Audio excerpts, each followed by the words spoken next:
Hey guys.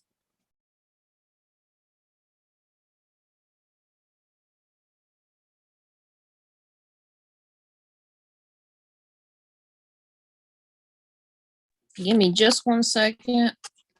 I'm gonna go ahead and share this out.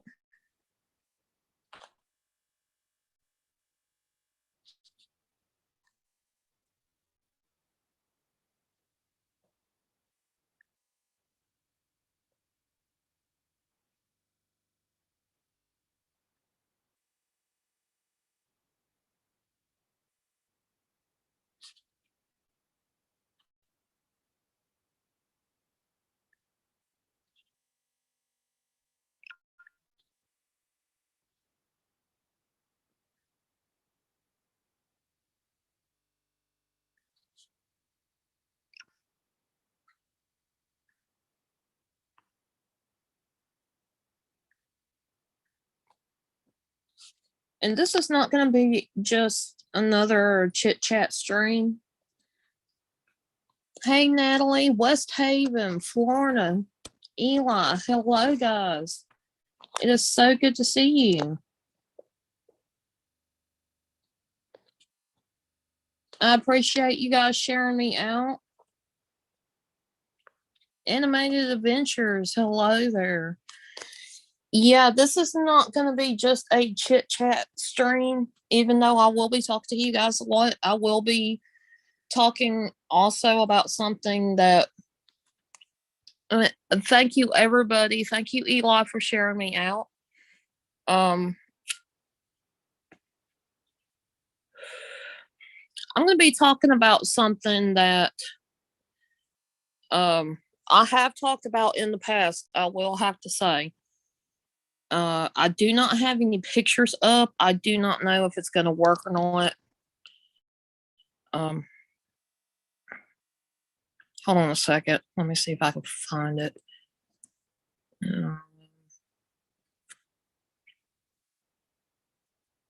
I did invite one other person up on to come up on panel with me. And the reason for that is they tend to be the type to ask questions that most people do not think or get to ask. And I wanted to give everybody the opportunity while I'm talking about what I'm going to be talking about. I definitely want you guys to ask questions. I am not shy of answering any questions about this. And to me, this is pretty important because this is something that I've dealt with all my life.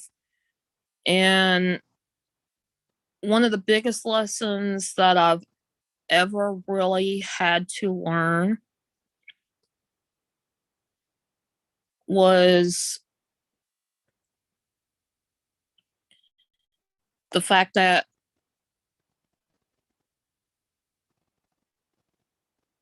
you not everybody's going to understand. And to me, when it comes now, you guys know I have an eye condition. No, I'm not blonde. No, I'm not. What the fuck, Mike? Hello. And Ken, hello. It is good to see everybody. Thank you guys for being here. I do appreciate y'all. Um, Basically, I'm going to be talking about my eye condition. And with what you guys see on the screen, yes, that is me. Yes, that is my eyes. No, I'm not making it do that. It just does it on its own. But I'll explain it. And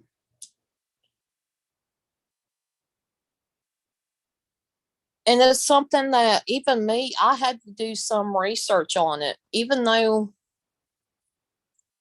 I know what it is. I've lived with it and dealt with it. It sometimes is better to do the research and to put out it gives you more of an understanding of what's going on with you when you do research on the conditions that you were diagnosed with. I have an eye condition that is called strabismus, and then it's called cross eyes. Um,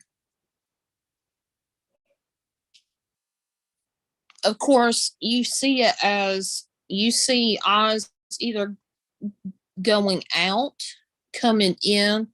It could go up diagonal. There is 6 different muscles in your on attached to your eye for you to be able to control what direction your eyes are focused on. Well, with strabismus, that condition can be caused by anything. I was born with it. It can be a genetic thing, and basically, um, there are several nerves that affect how you control your eyes. And that is in the cranial nerves number 3, number 4, and number 6. If any of those get damaged or get weakened for any reason, it can cause this. So if you have an injury to your head, if you've had a stroke, it can cause this as well. There's multiple reasons why this can happen to people, but for me personally, I was born with this. It was a genetic thing. And in doing the research, which it's been like 35 years since I will have been born, they are still working on understanding what this is. Hello, Dustin. It's good to see you. They are still trying to understand because it does deal with the brain, and they don't understand everything that there is to know about the brain. They do have an understanding of what controls what, but it's not completely understood. And there are a lot of things that have changed since I was younger. Strabismus also can be caused by when you are born, you have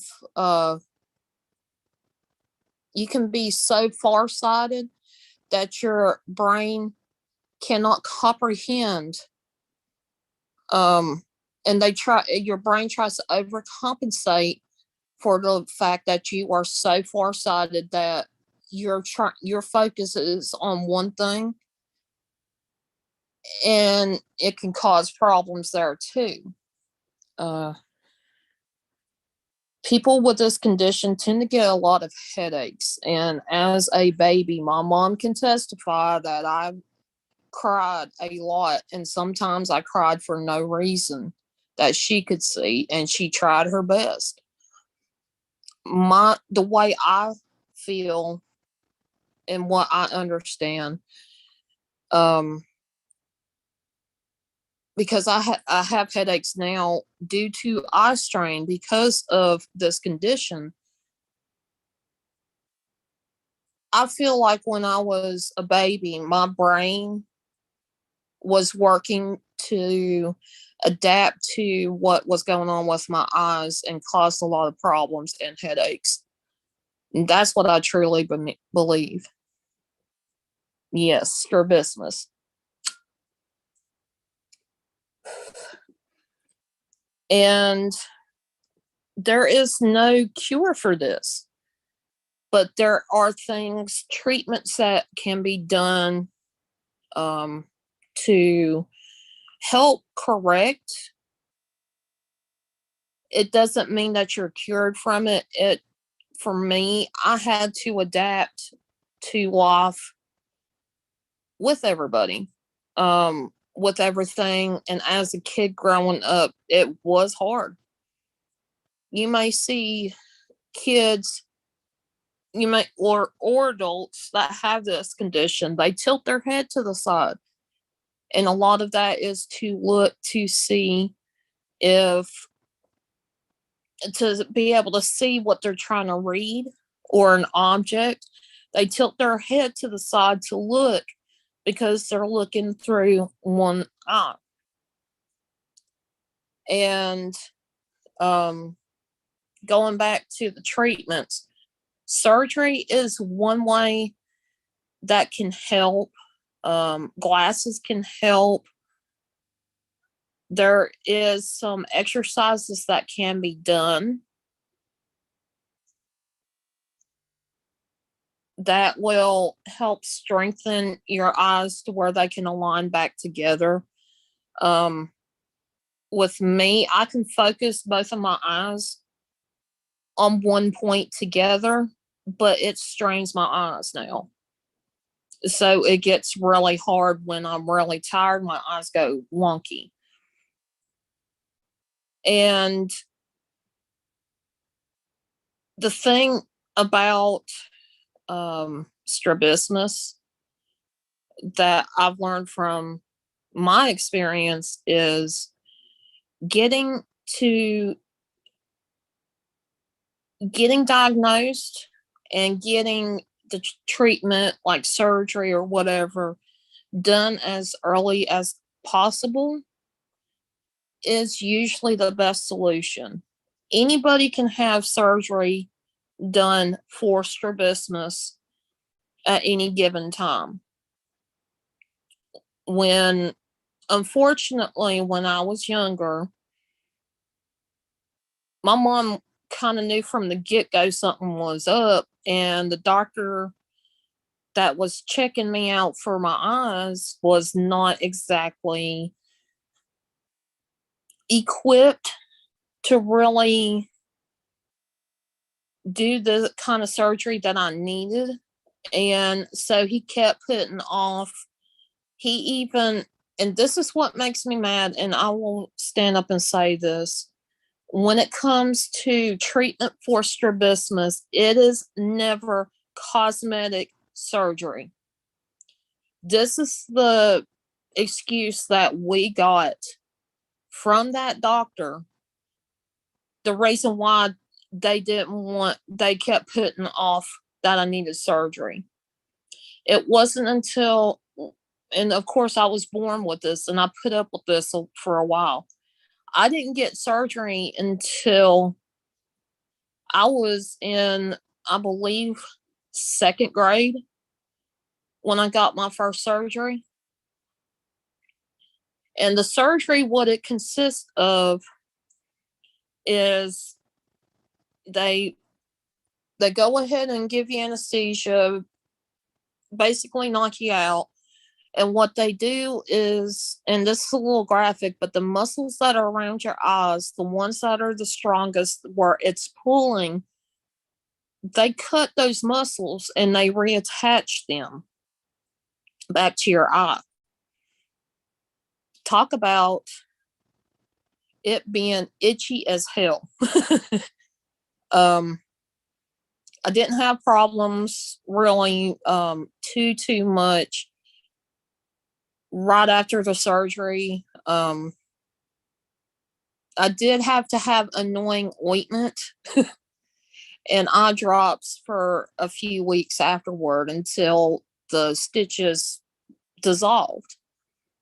But as a kid, having to do the surgery, it it was one of those things that, like, even the doctors were fighting. Hey, Joshua, it's good to see you. California Ford Raptor, hello.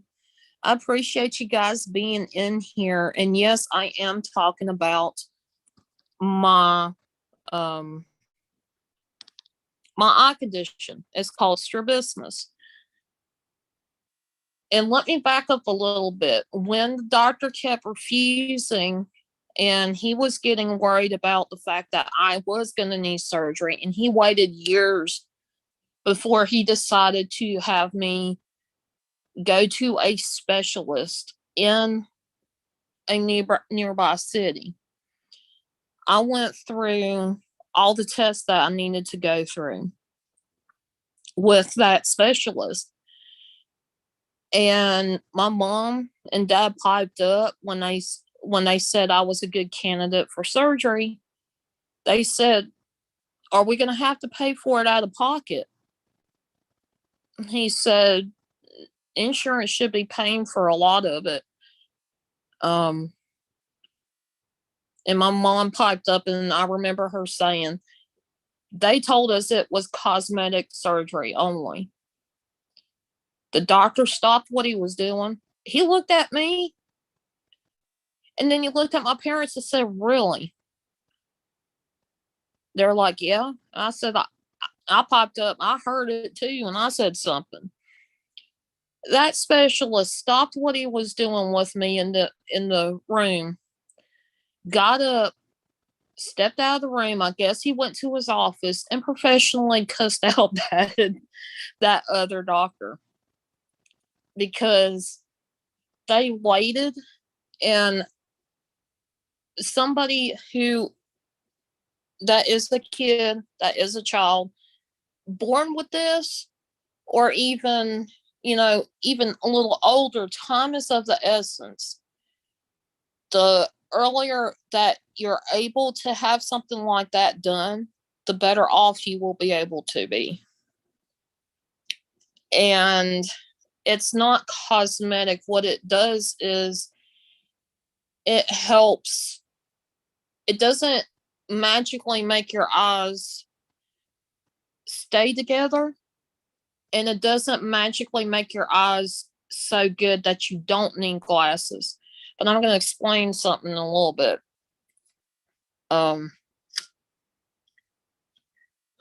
And yeah, I am bouncing all over the place, guys. I am so sorry about that. But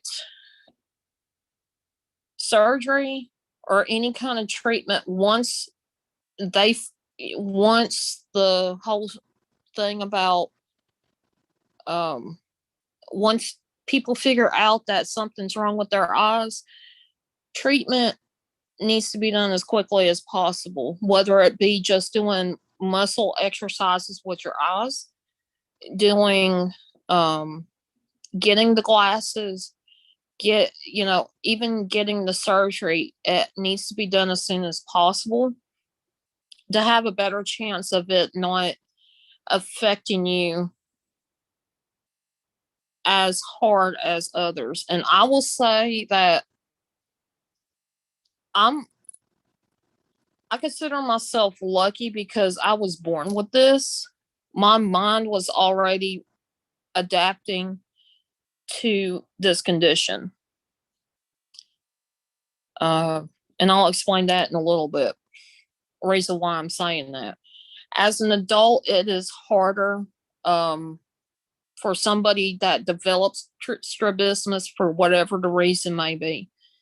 Any damage that is done to those nerves that control the eye movements will cause strabismus.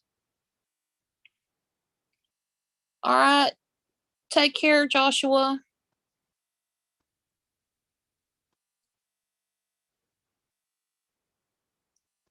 And it's as an adult and you have this develop this condition, you're already used to seeing things normally. And when you develop this, whether it be by injury to the head, it could be anything to do with the brain, you could have a stroke, whatever the case may be, you develop double vision. Double vision is where you see two of something rather than just one. It causes headaches. Strabismus, if it's not caught really quickly, you begin to look at through one eye at a time, of course. And when you do, you've got one eye stronger than the other, and that can develop into something called lazy eye. The difference between strabismus and lazy eye is you do not go blind with strabismus. Once you've got strabismus, it's a matter of basically adapting. But you can develop this condition with lazy eye. Lazy eye, there's a lot of people that have that, know that saying, if you don't use it, you will lose it. And that's kind of what happens with lazy eye. You start to go blind in that eye that has developed lazy eye.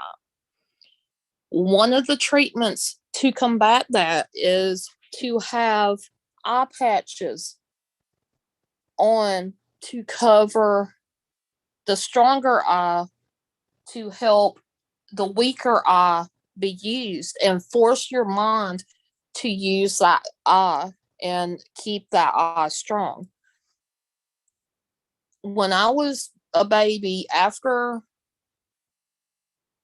a little bit of time, and they started noticing that I did have strabismus, and it wasn't just something that happens with babies. Their eyes don't really line up initially.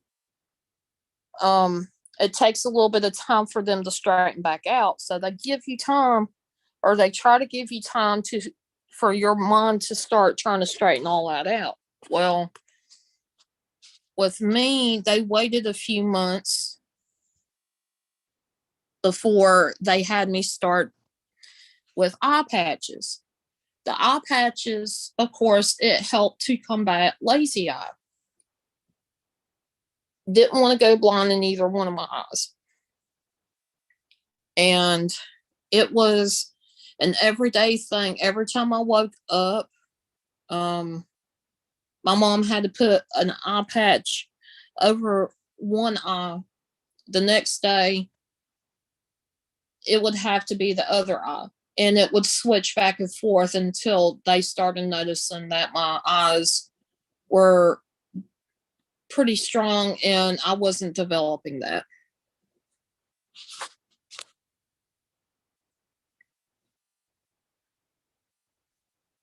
And so that does become a concern for people that do have cross eyes. And it sucks to have to wear eye patches. Luckily, I was young enough, I don't really remember it. And also when having those eye patches, it helped me to adapt even better than I thought. When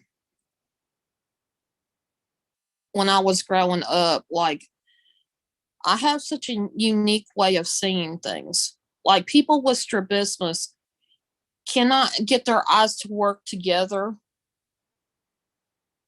to really, really focus unless they've been through all these exercises that need to be done.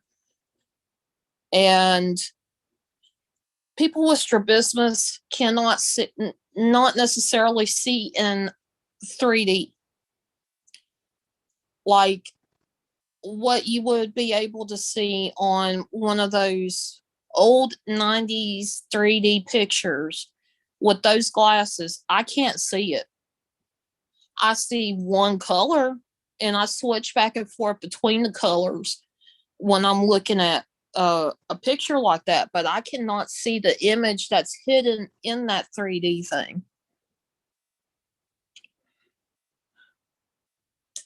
And, you know, growing up, it was always hard because people never really understood that.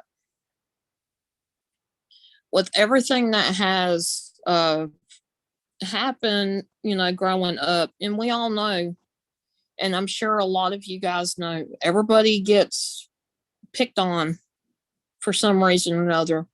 Mine was just easier because you can see what happens with my eyes. It does not mean that intelligence is not there.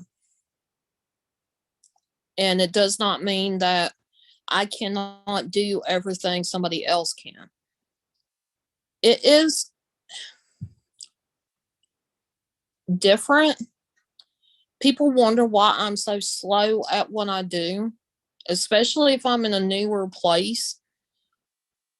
And it's because of the fact I have to be more aware. Because I really can't see in 3D, I overlook a lot of stuff. If I'm not focused on where I'm walking, I could fall and get hurt quicker, I guess you could say. I can't judge how far away something is from me. So sometimes I'll bump into furniture. If I don't notice that there's something on the floor, I'll step on it. I'm just a big klutz. You know, it just, and part of it is because of my eye condition. Sports was never my thing. Even though I would have loved to play some kind of sport,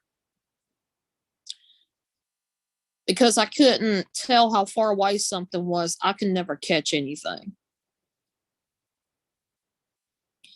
And to be able to stand up and talk about this with you guys um, makes me feel good because I know I'm strong enough to deal with whatever comes my way. Because and this is one of the reasons why I'm so stubborn is because I've always been told all my life, just keep going, just keep doing, keep practicing, do what you got to do, but don't give up on what you're doing. It's that and my dad was always on my case about stuff. He really got it. I love my dad because he is my dad. I don't agree with how sometimes I'd be upset about something somebody said about me. He would just, and I will have to say, and I love Ghost Dog to death, but Ghost Dog is the same way. Why are you letting somebody get you that upset?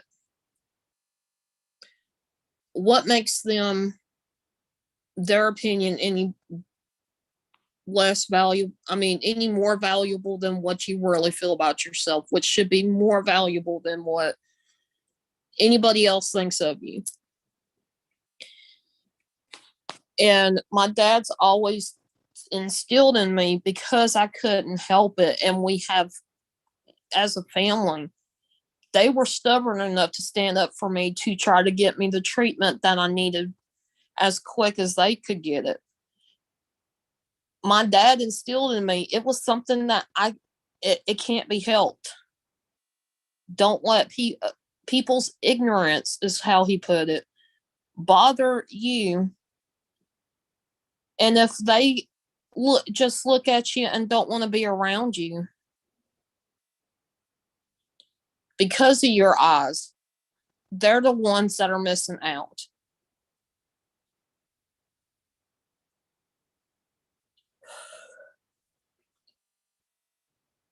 And because I have basically no depth perception or hardly any, it took me a long time for me to get my driver's license.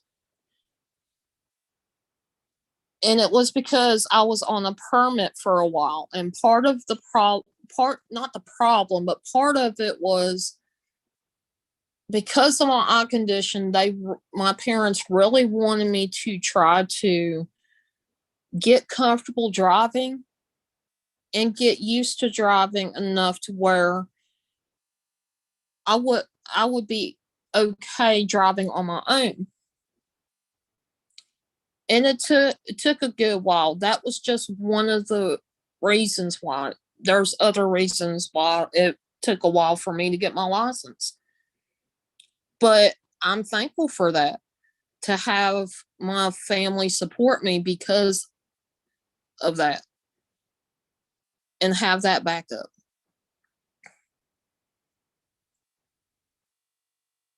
And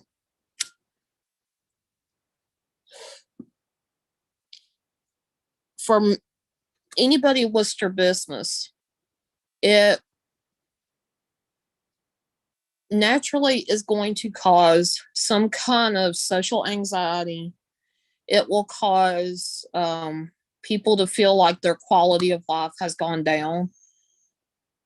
And with me, yeah, I'm socially awkward. People look at me like I'm a freak half the time. You know what? That's okay. I don't care.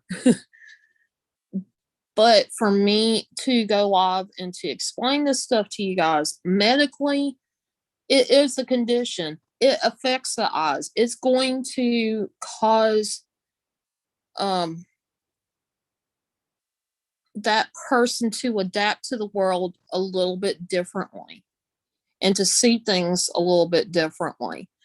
Like, because I really can't see in 3D, I will have to say the only explanation I could say is everything kind of looks, I can see shadows. I know that there's space in between everything, but it's almost like if you guys remember the game Mario, Super Mario Brothers, it's all scrolled, it's all flat. That's kind of how I see things. But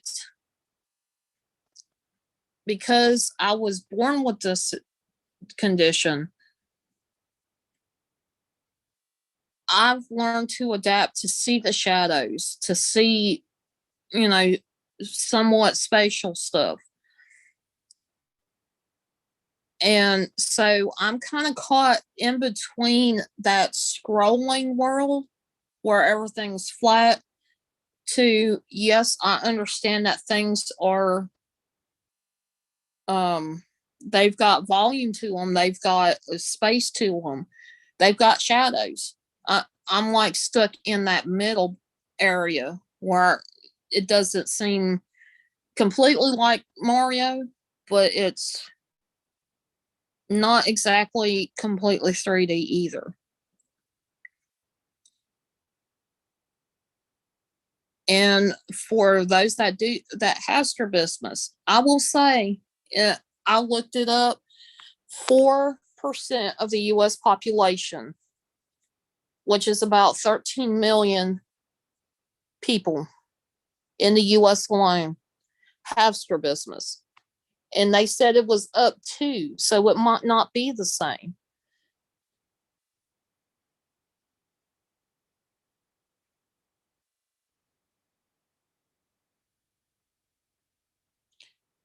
And the reason why I went live was to give you guys some information on this and to explain it and let you guys know.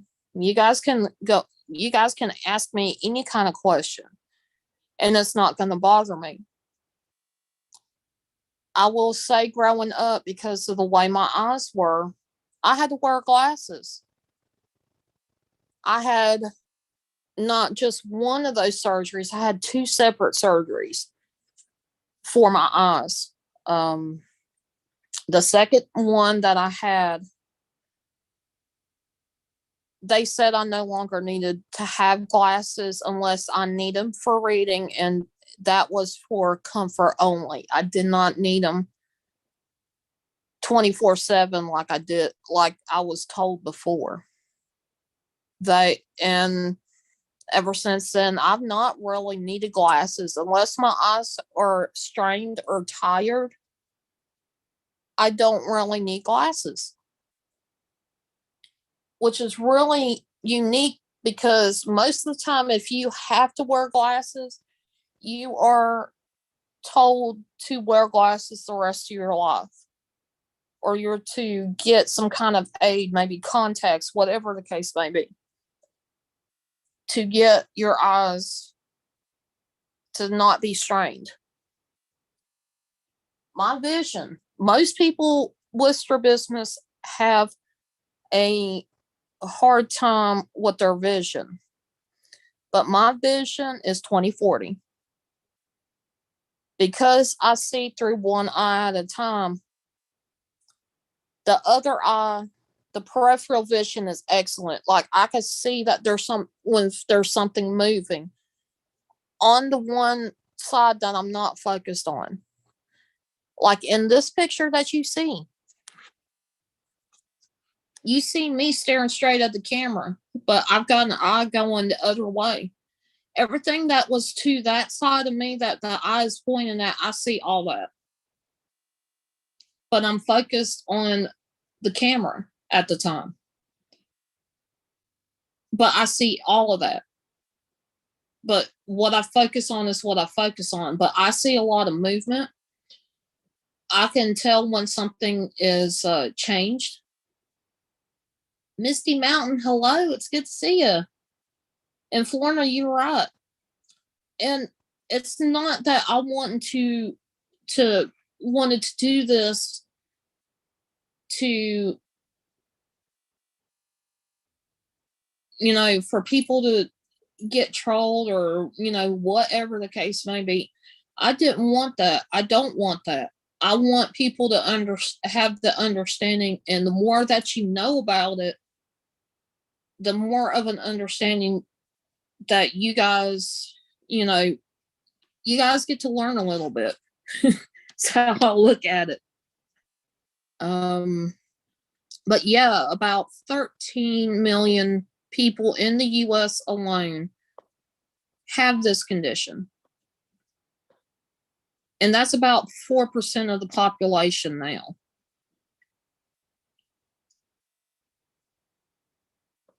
And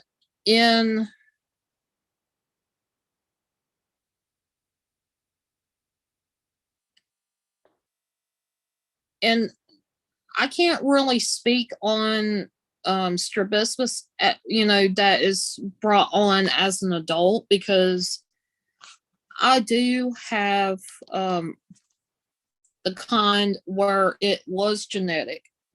So I've dealt with it all my life. It doesn't bother me when people come to me and ask questions. I don't think it's rude.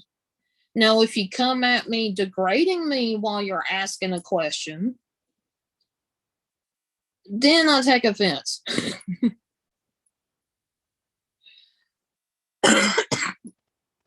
But yeah, the more that you know, the more of an understanding, and the less taboo it is. And also, because of that, I have never been one to sit there and just judge somebody based on their appearance. And it's because I know what that's like. I've even joked about my eye condition. There's been times that when I worked as a cashier, that people would look at me and they'd look all around them, like when I was talking to them, they thought I was talking to somebody else because my eye was drifting off somewhere else. And I'm like, no, I'm talking to you. Yes, sir, ma'am. And they'd start laughing. And then I just tell them I have a condition where one of my eyes just decides to go its own way. And I just leave it at that and I move on. I don't focus on it. But I'm thankful to the people that have challenged me in the fact that, like, they have always told me I can do whatever it is I want to do. If I wanted to play sports with somebody, I've done it anyway, even though I was not good at it. And a lot of it was because of this condition. I still done it. Or I tried to.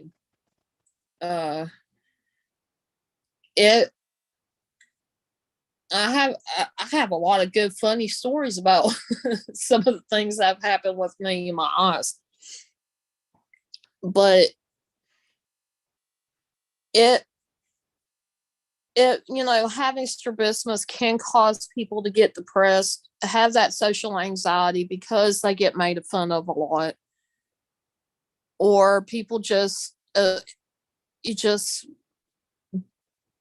try to ignore you because are not you don't look normal. Kids were really, growing up, it was mainly like there were some kids that were really cool. Some of my friends that I met in school were really, really cool. Once they got over my eyes doing the way they done, they basically ignored it. And they treated me like a normal person. They didn't treat me like somebody that was a freak.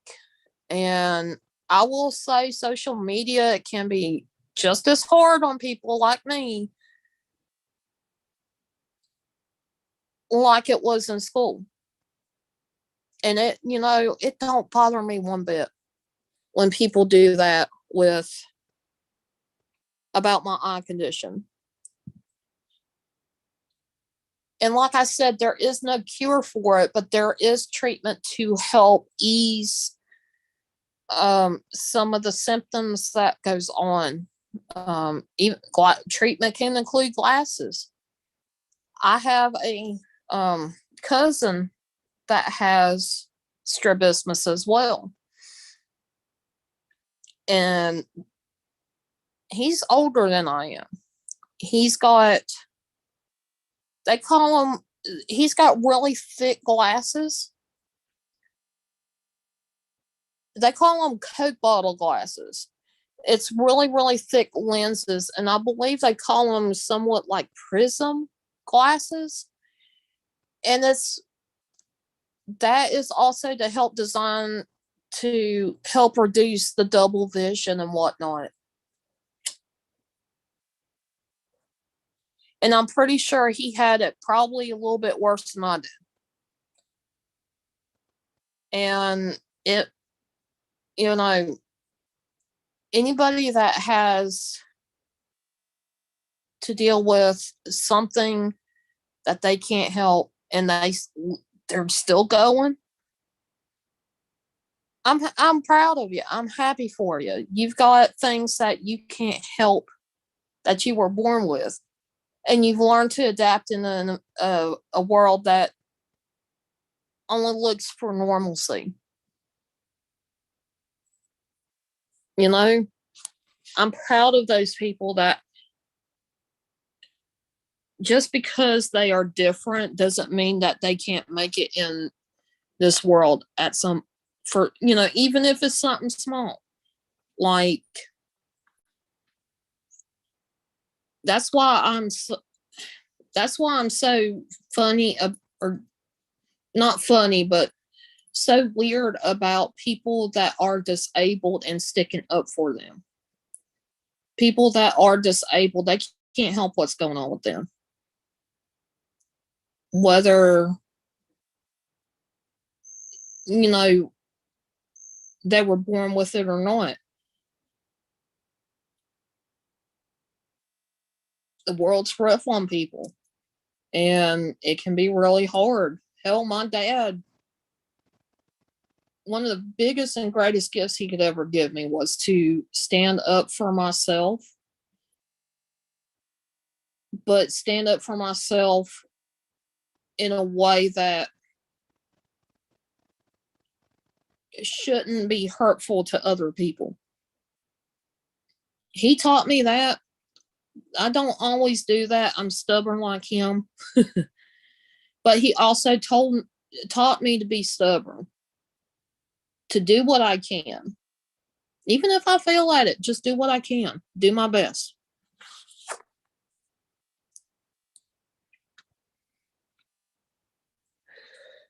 Which I greatly appreciated.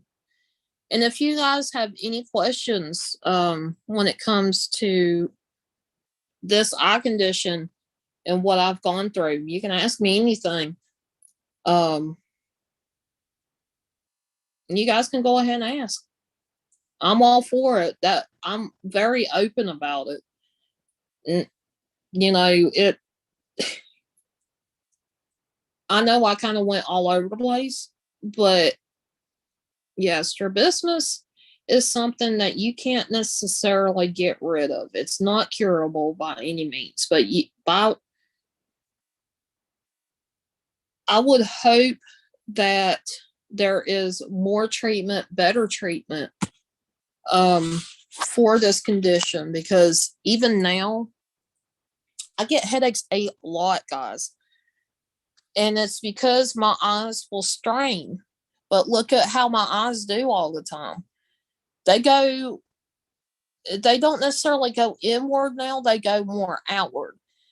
And it looks more on the outside, on the one side that I don't see with my eye that I'm focusing with.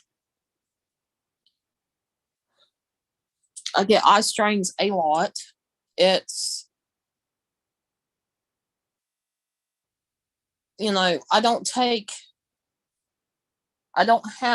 necessarily have medicine for it. And I just kind of, as long as it's a dull, really dull ache, I'm not bothered by it.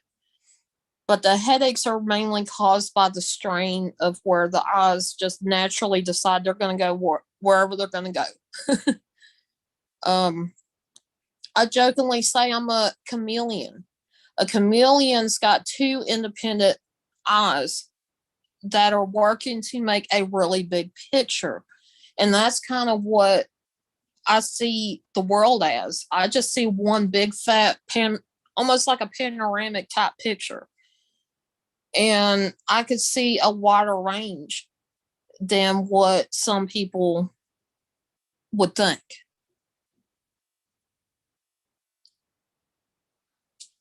And I think this is why at times Ghost Dog has said, when it comes to doing a ghost hunt, I want to bring Fallen Angel with me.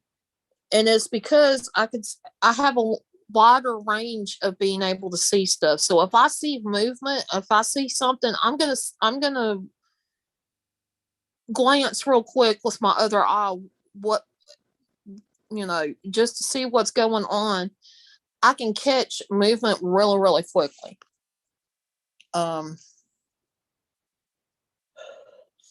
But yes, strabismus does not equate intelligence. It just means that there's something in the brain that is not working the way it should when it comes to just the eye movement. It's just three different nerves that can be affected by this condition. Whether it be that they short circuit and just don't want to work correctly, or it could be an injury. It has nothing to do with your IQ. So, does anybody have any questions?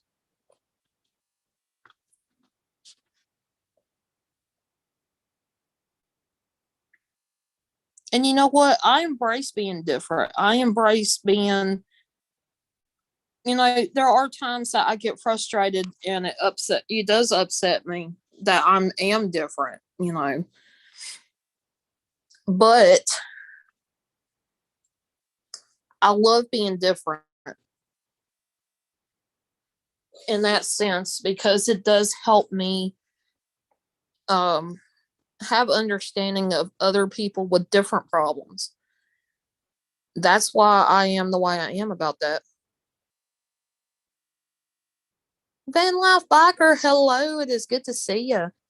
Yes, I went through a lot of information on in a good amount of time. Yeah, it took about the same time. I was gonna make this a video instead of doing a live stream. I was gonna have a lot of different pictures. I can never find my childhood pictures. You guys tend to see me when I do take pictures, I always look off to one side, and part of that is because the picture that you see up really shows one of my conditions. Does it affect the way I drive at all? Because I have issues with my depth perception, I am a little bit slower. I do. People call me a granny driver because I am a little bit slower, but it doesn't really bother me unless I'm in a parking lot trying to park the car. I do not want to hit anybody, so sometimes I'll go to places where there's many parking spots all the way around. Um, I would park the car and park the car because a lot of times it's a hit or miss, and I know a lot of people that don't have this eye problem have similar issues with like parking and stuff. I do what I can when I'm driving. It like really doesn't affect that because my parents taught me from the time I was 15 till I was about 21. I was on a permit. I could drive with a parent. Um, Mainly anybody that has had their license for more than 5 years, I could drive with them. And part of the reason why they done that was to help me be able to judge how far away something is. If I feel uncomfortable with something,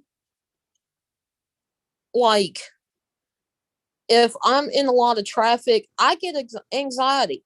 I avoid traffic like the plague because if things are too close to me, I worry that something's going to happen. I've had a couple of accidents that have happened, and I learned from them. Nobody got hurt, but it, between the time that I was on the permit versus actually driving, I'm a lot better driver. I am more confident. And if there is something going on, and you guys are never going to see me get on ride somebody's ass on the road, because I'm not that good at judging how quickly to stop. I can, that's one of the things I'm very funny about. I am like literally extra careful when I'm driving, but it doesn't really affect my driving that much.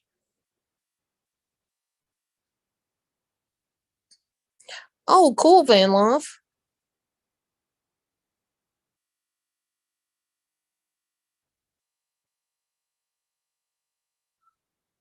And exactly, Van Life. I count my blessings because I had this at such a young. I had this when I was born. It was a genetic thing that I had.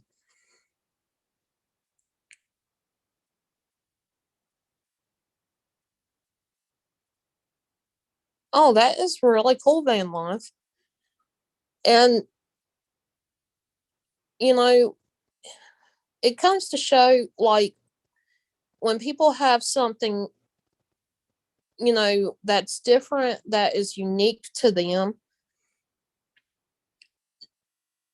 because they do get a lot of good, and they do get accomplishments, something that they didn't think they would ever do, they would, and they're able to do it. You know, that's a triumph. I was, and it's something to celebrate. And for me, all the good that has happened in my life, um, despite the eye condition that I have trumps all the negative stuff that has happened in my life too. And yeah, I have social anxiety. Even though I want to be friends with everybody, I want to talk my head off. I want to be able to sit there and be able to like just be myself, and people see me for me and not because I am a weirdo because of my eye condition. I have went to college. I ended up dropping out of college because it was that or work, and it just got to where it was too much for me.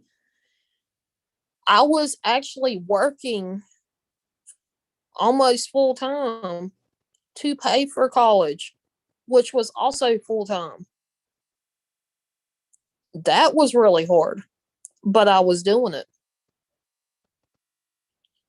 And when it comes to treatment, I had waited until I was about 25. I had been getting my eyes checked and all that stuff for since I was a baby. And when I was about 25, I went to that same doctor's office that told me that there was, surgery was not going to help me. Back when I was a young kid, they were saying it was cosmetic only. Insurance wouldn't pay for it, blah, blah, blah.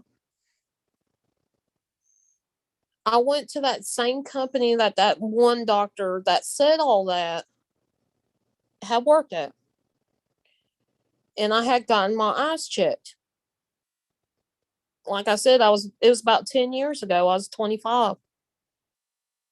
They even said because of my age and because I've already had a couple surgeries done, surgery would not be an option to help me anymore. But you know what? If I had the money and I had the time to deal with it, I could probably go to a specialist, talk to them about it, and they would give me not just the surgery as an option. They would give me other things to work with as other options.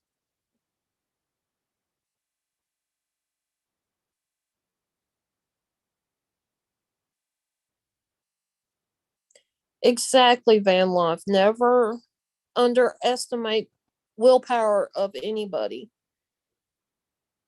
And for those that think it's okay to say something to somebody that they can't help what's going on with them, it just shows the kind of character they have. Despite my reservations of even bringing this up, and this just being the topic of a stream or a video, I decided to do it because I felt like people needed that information. And the information that I got, you can look it up on, what was it, American, let's see. You can find them on many different sites, medical sites. I even went as far as find, finding the different types of strabismus, which there's at least 4 classifications. There's inward, downward, upward, outward, and the list keeps going, and it's going to keep growing as they start understanding more about the treatments, the situations to correct the problems. And it's also, this stuff can also be caused by um, just the eye muscles. There's something up with the eye muscles. One's stronger than the other, hence that's why it gets pulled to one direction. Um, Along with the cranial nerves that are either damaged for some reason or it's just not working. The muscles, that's the reason why on strabismus surgery they cut muscle and reattach that muscle to the eye, is to help weaken those muscles to where your brain can focus both eyes and be able to straighten out those eyes.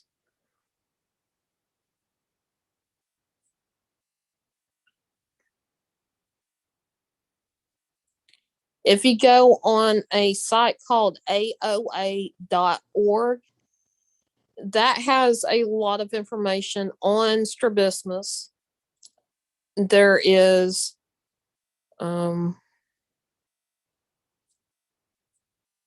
like I said, medical clinics. Hell, I was reading from one of the other clinics, Optimax, back in all the way in the UK. There are articles out there if anybody's interested to look it up.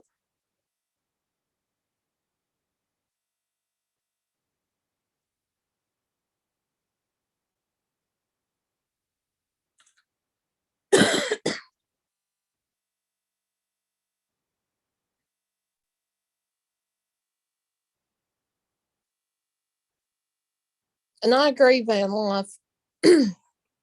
With enough money, they would be able to fix it, yeah. And there's that line of, is it going to be a way to help improve the eyesight and quality of life of that person, or is it going to get to a point where it does become cosmetic? And I think I disagree with doctors that right off the bat say, based on your case, it's not going to do you any good anymore. After about, I think they said after you're 21 years old, the surgery, they were telling me that the surgery would not work, but I've seen in other articles where at any age, this kind of surgery would help others. And I agree. We're all beautiful in our own ways. And conditions also show the character of people that are judgmental too, but that is a lesson in itself. I agree, Florna. Some people, me, I tend to be confrontational. I tend to be the type that is like kind of a bulldog, especially in the beginning, because it does, I tend to get close to people. And when I get close to people, and whether they walk away because of something that I said or I done, or it could be anything that's happened, it hurts. And I think that also stems from when I was younger, I had similar stuff happen because of my eyesight.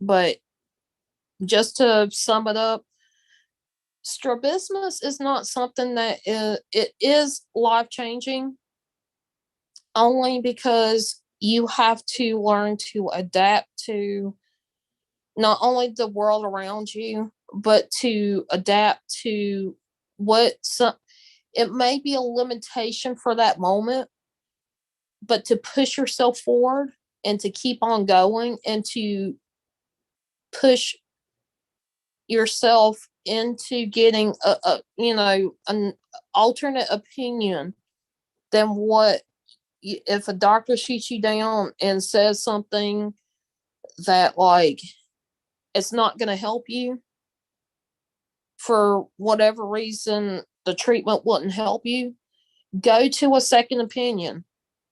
do like my parents done and keep pushing that issue. Because if they didn't, my eyes would not be like they are now. Marie, hello. Once again, the less you have, more you gain. Yes, I agree with that.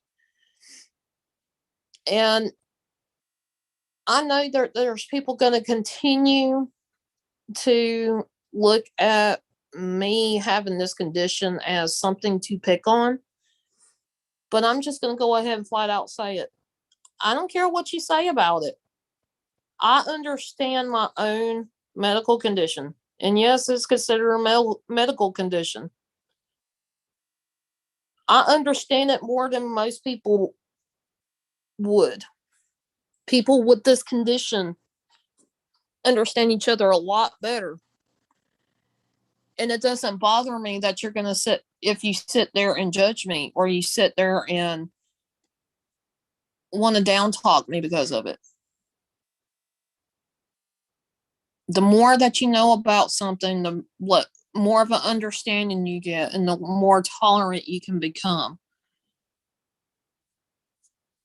of not just others, but of yourself, and be able to be more open.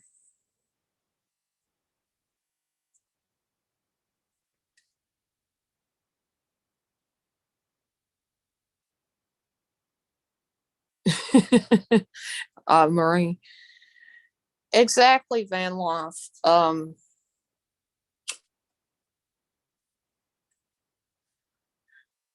People that give their teens cars versus the teen that works to get their own car. I agree. I believe it's teen that worked to get that car got more out of it than just the teen getting a car. I only say that because sometimes even adults do it. They are given something, and it's almost like they don't value it as quite as much as if they worked their butt off to get. It doesn't mean that that's all of it, but or every case. But just saying in general, and I'm not trying to pick on anybody. I'm just saying.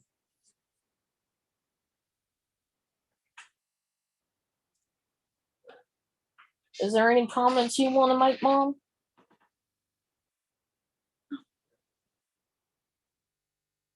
Was it hard on you to take care of me with your business? Were the worst. You hated that. I had to do it by myself because Dad wouldn't help me because he didn't like me crying. Yeah, I cried with the eye patches because the kind of glue that was on the kids' eye patches, it got to where it stuck to me so good that it would tear my skin. I learned to wet it good.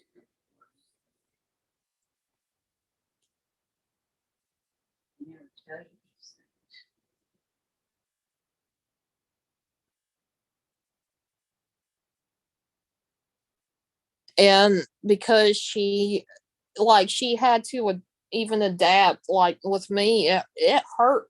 It must have hurt when you were taking off those eye patches on me. You were like 8 or 9 months old when I started. So my mom had to get the adult eye patch just to keep it from getting too in a sensitive area. Hey, Dream Walking Angels, good to see you. And you had the up and down both, back and forth. Yeah, and that's the way people ought to be, Dream Walking Angels.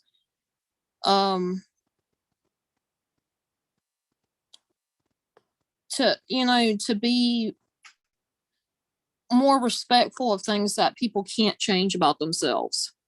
You know.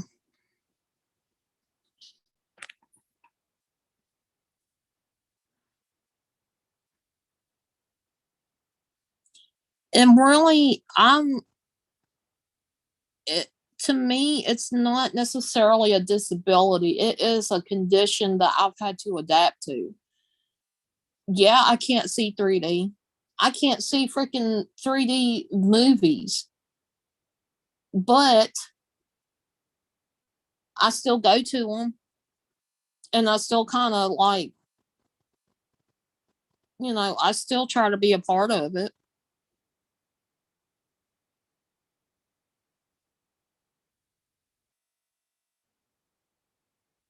I'll tell you if your tag's on your shirt hanging out or your dress tucked in your. It's no way I'd never. Exactly. Now there's been times like, because I've been curious myself, and I will say, look, I'm not trying to. I want to be able to understand. Can you tell me a little bit about your, what's going on with you? And that's only after having conversations, getting to know the person before getting to that point where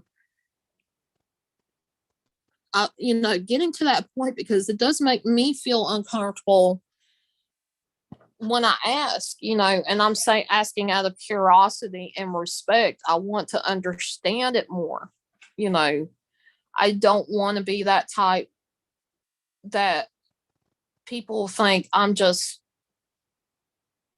trying to say something to somebody. Hell, I don't mind when people ask me about my eye condition. But yeah, I don't necessarily consider mine as a disability because I can still see. It does not give me such a hardship that I can't work, because I can work. I just don't have that opportunity. Hey, Boomer, it's good to see you.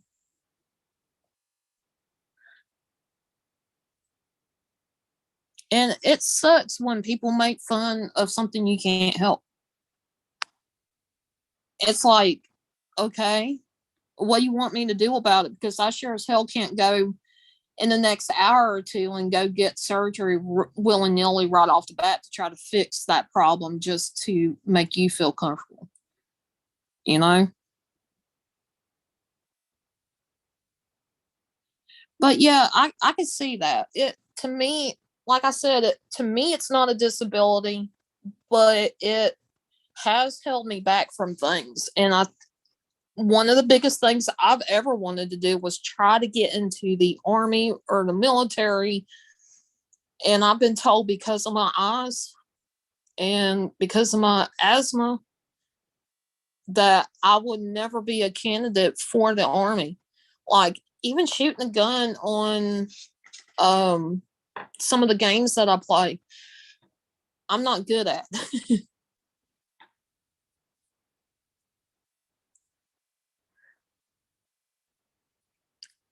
And I think that's the only thing that has hurt me, was not being able to even try for the military, because I got shut down by the recruiters. But that's, I have more, even that much more respect for the military, because they want people that are not going to be, um that are healthy, that don't have problems. Hell, if I was in the military and I go to use my gun, there's a chance I could miss, and then it could hurt me in the long run.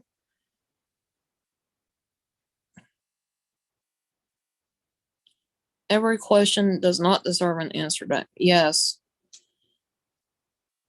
And I agree with you. There is a few people that their strabismus is bad enough, they have to consider it a disability.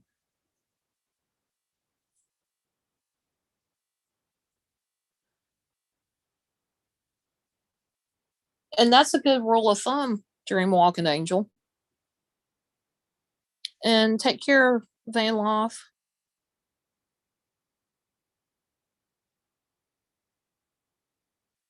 exactly.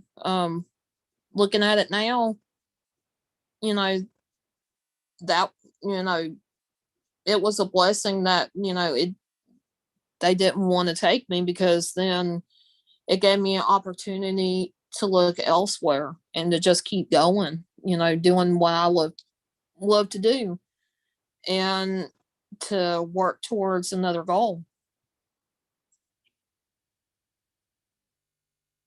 But I hope you have a good evening, Van Love,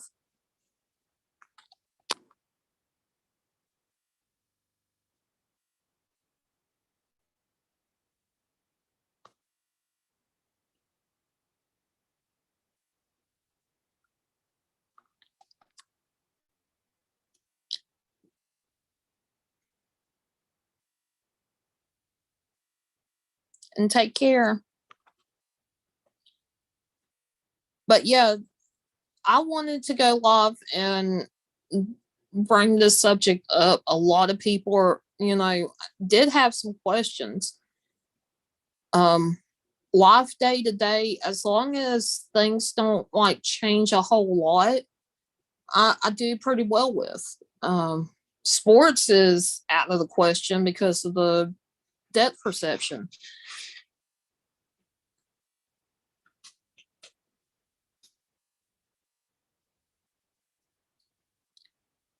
But if I'm in a new place, or in a place that I'm not used to being at, I get a little uncomfortable, because um I usually have to look down when I walk. I've had a lot of people, hey, why don't you just look straight? Every time I do that, I end up running into something, or I fall in a hole, or I misjudge a step. That's another thing, is me being extra careful on steps, because I don't know how far that step is from the other step. So I look down, and that does somehow manages to help me when it comes to walking stairs. But yeah, my life doesn't really change that much, or hasn't been any different than anyone else's, because of my condition. And a lot of it is because my parents kind of pushed me into being as normal as possible. I've not never been one to get, I guess you could say, babied in a way, or a lot of people feel sorry for me. And there has been times I've stood up for when people have felt sorry for me, and say, hey, look, this is just something I deal with every day. So it doesn't bother me. You know, it's okay. And most of the time I'm not mad, as long as I don't get attacked for it, or somebody treat me like I'm stupid. And that's another thing. In school, because I wasn't good at sports, and because a lot of people kind of stepped back away from me and treated me different, I kept my nose in books. And a lot of times I would end up, especially math classes were my thing. I ended up falling asleep a few times in people's classes, and it wasn't that the lecture was boring. It was because I had finished the work, and then when I would get my assignments, I would always make really high grades. When it comes to math, there wasn't nothing I couldn't understand.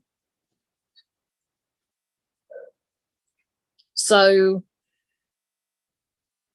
like I said, it has nothing to do with intelligence. It's just something short circuit in my brain that just caused my eyes to go weird. I consider it just, they decide to do their own thing, have a mind of their own. Hmm. Oh, my sister's calling. But I appreciate every single person here. I'm definitely praying for you, Iron Woman.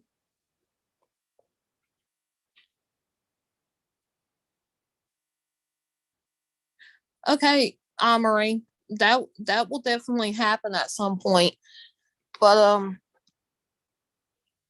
yeah, unfortunately, the person I wanted to have up here is not around. He didn't answer. So,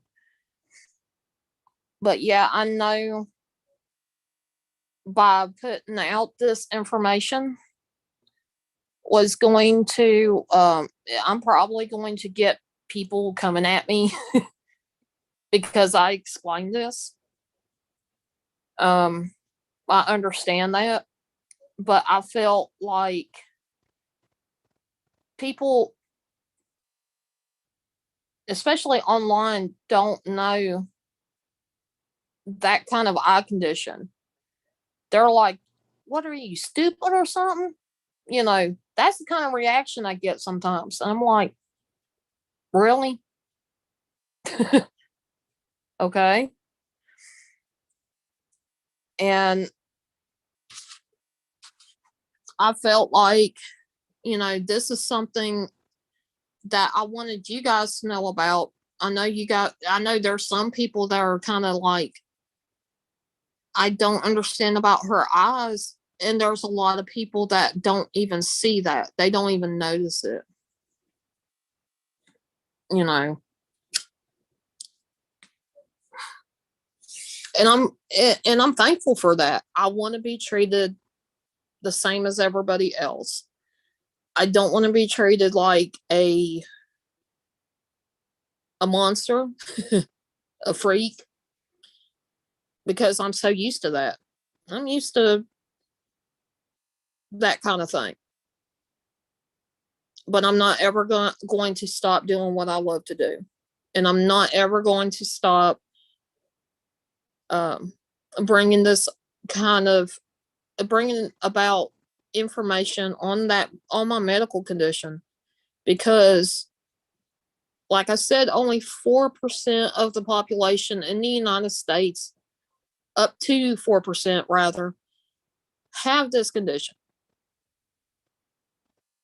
Not to mention that there are people that have the condition of lazy eye.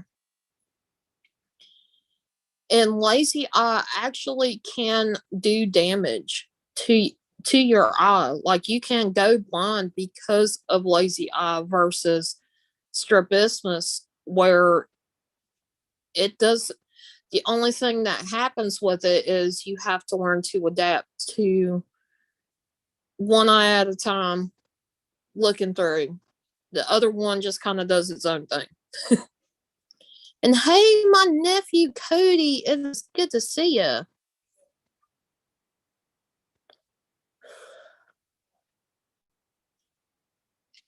And yes, I have become, not necessarily growing up, because I was taught to respect people, especially as kids. So if somebody was saying not so nice things, I kind of kept my mouth shut. Um, and dealt with it behind closed doors, alone, which is okay. And my sister, I asked her if there was anything that concerned her since growing up with me and I've had this. The only real concern was because she knew I had it rough. Bullies almost every single day. Um, my sister knew I was always grouchy, and part of it was I was always picked on. Almost, there was time spans of a few months I didn't have to worry about people saying anything about my eyes. Um, But then there was a lot of times that I was always picked on for some reason or another about, and it was usually about my eyes. They think, and kids are cruel. Kids don't understand that there's things that people can't help, and it's not that they're not taught that, it's just naturally they're going to say something or that they don't realize it could be hurtful to the others, to the people they're directing it towards.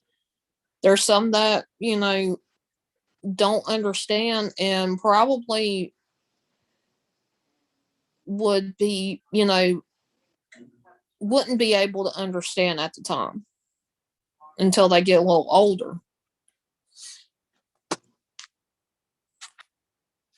And so, that was one of my biggest things. And once I got into middle school, high school, I learned to be a smart ass. Part of it is from a friend of mine, somebody I became friends with in school.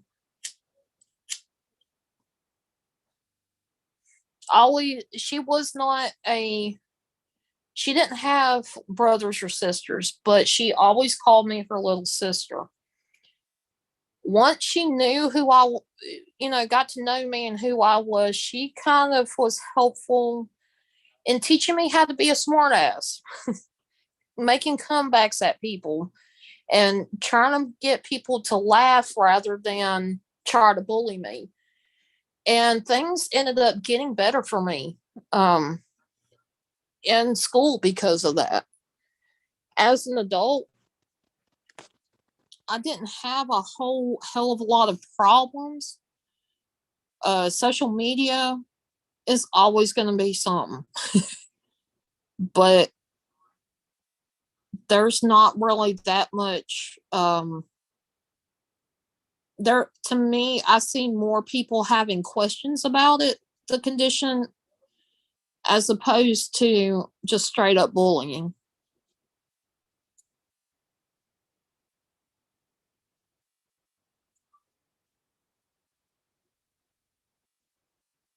Yeah, he has I believe it was some kind of degenerative glaucoma thing going on, and he's had it rough. He, from what I understand, he's basically totally blind in one eye and is getting, the other eye is getting had been getting worse, but I haven't heard much about his, any updates on his eyes or anything lately.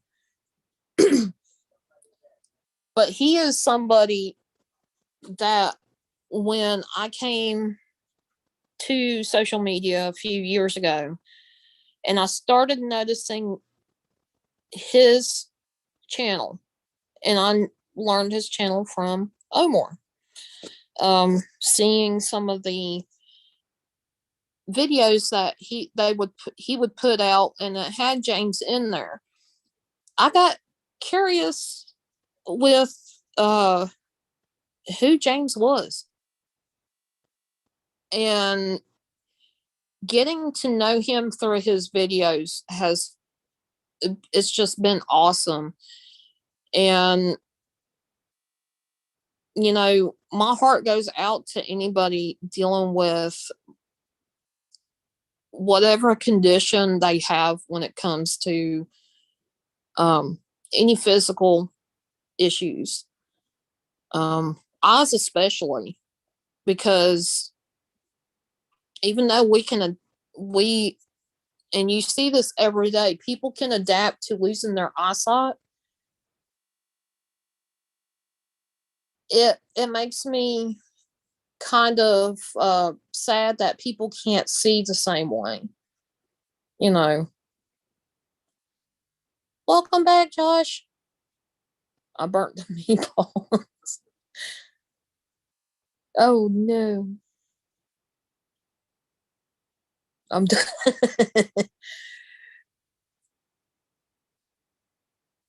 Oh no, Josh. But yeah, that's something, even though to me, looking back, I remember as a kid, I'm like, this sucks. I got the short end of the freaking stick.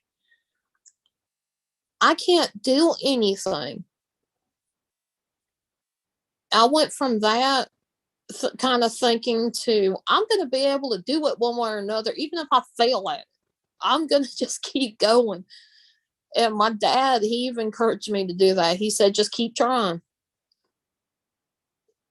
And he, like I said, just despite some of the hardship and the aggravation that me and my dad go through, I'm very thankful for him because yes, he has, he has always been pretty hard on me.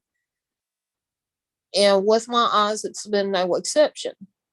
And in a lot of ways, I look at it as a blessing because if it wasn't for him being hard on me, I wouldn't be like I am when it comes to my eyes. I could care less people say something bad about my eyes.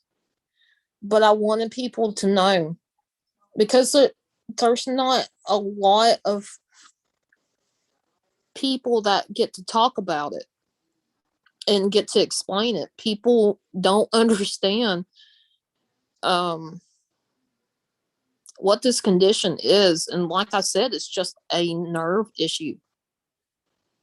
The nerves can't control the eyes, and sometimes the eyes muscles are so strong that there's no way to straighten them out. Hence, that's why the treatments that are available include surgery.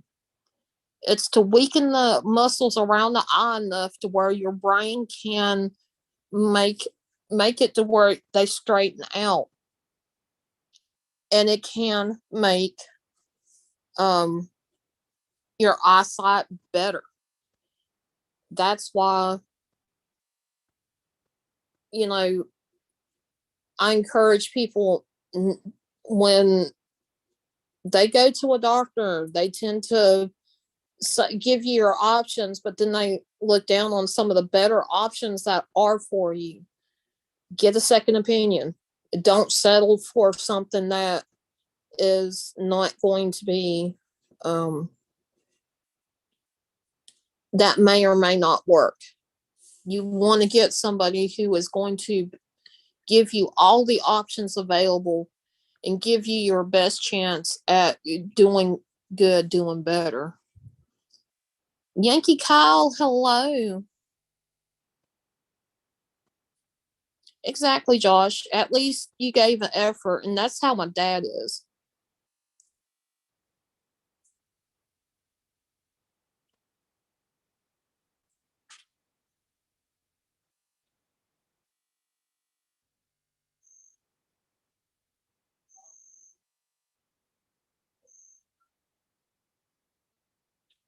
And yeah, like if I'm ever able to go live and you guys notice like I turn my head a little bit, that's for me to see things better because like I said, I see through one eye at a time with very good peripheral vision in the other eye. So if something happened to one eye, I could still do things that I normally um could do. It's just I can't switch eyes back and forth. It's weird. Um and it's interesting enough, I'm more farsighted in my left eye and my right eye I'm more nearsighted. I read with my right eye. My left eye is for like outdoorsy stuff or even driving.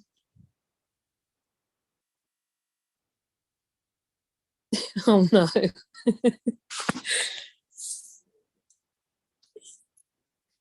But yeah, the title says, the more you know. The more you know about a condition medical condition, the more you know about the more information that you're given about a particular subject, the more of an understanding you can get and the more open you can be. And hence, that's why I went ahead and went live to talk about it.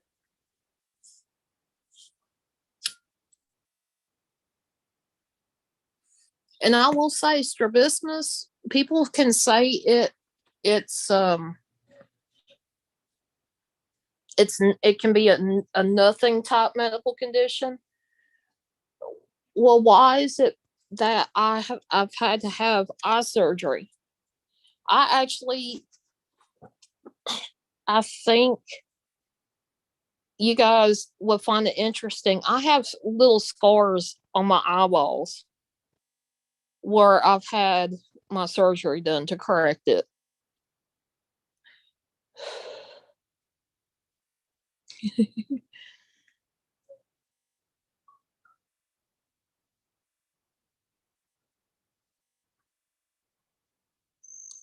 Oh, wow, Josh. And I believe that, you know, people that have certain conditions and special conditions, anybody that has any conditions that is something that is not completely known or not, understood that well, I encourage people to look up what's going on with you. You know, like with me with the strabismus. And I'm going to tell you, they don't know everything. Even the research that I've done, they said it's still ongoing with the research and developing new practices when it comes to that medical condition, because it does involve the brain and it does involve the nerves in the brain that they know sort of what those nerves do in the brain, but they don't have any better treatment than what they had even 30 years ago. And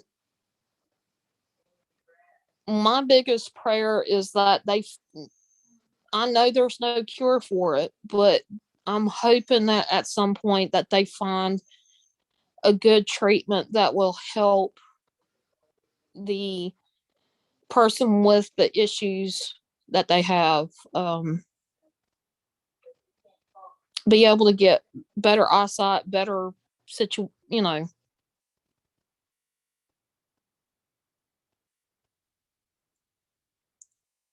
and some of it is taboo. Like I said, not many people know about strabismus, and it's very lightly covered in certain uh fields of work. I mean, of course, healthcare, you will learn a lot more about it than you would um technology wise.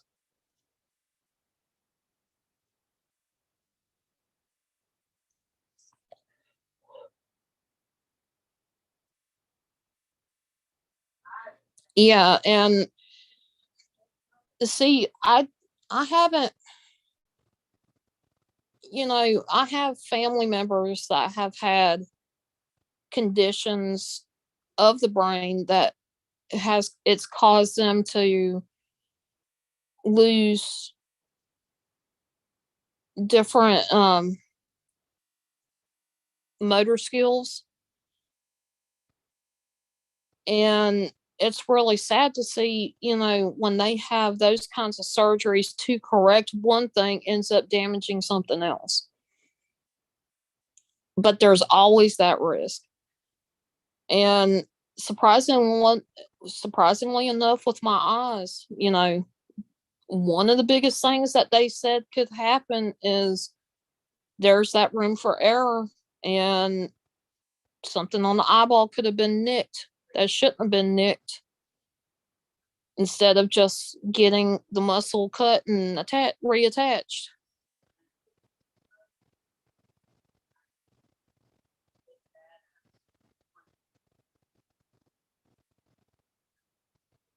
And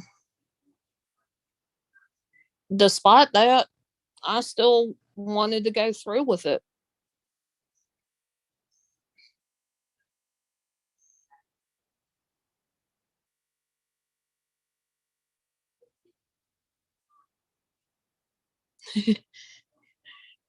And sometimes if somebody asks you a question, like with me, I've had people just come up and ask me, as long as they didn't demean me when they asked me the question. Um, I tend to answer honestly. If they come up to me like a smart ass and say, "Well, why are you looking a different direction?" I have told people before that I see a ghost over there, and I'm keeping an eye on them. It freaks them out, and they walk away. Yep, they will feel horrible after they realize that there is really something wrong there. It's not, um, when you ask somebody, it shouldn't be took lightly or disrespectfully to ask. You know.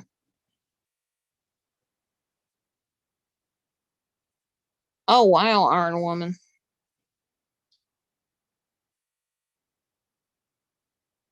Oh, that would be cool, Marie. We might be able to do that.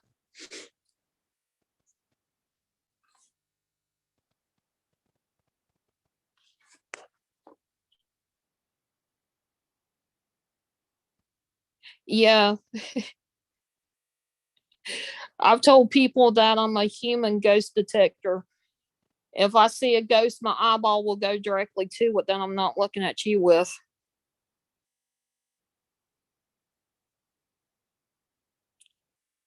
So, yeah, you know, I enjoy being able to talk about this, and like the title says, the more you know. It's something that I've wanted to do. The the condition itself, like I said, it doesn't cause blindness, but it can develop a lazy eye. And basically, lazy eyes are if you don't use it and it's the weaker eye, you will lose sight in that eye. And that is something that you need to avoid to the best of your ability. And one of the ways to do it is make yourself use that eye as best as you can, whether it be because you got to wear patches for a while or whatnot. Um, I was a little brat when I was a kid. I will say that. Mom said that I hated putting those eye things on. And a lot of it was probably because I was having headaches from it because I was adapting to what my brain was making me my eyes do. So mom said about 8, 9 months old, she was the one putting the eye patches on. And because she'd done this every single day, she had to learn ways of getting rid of the eye patches because they stuck. Once they got on you, it's like super glued to your face.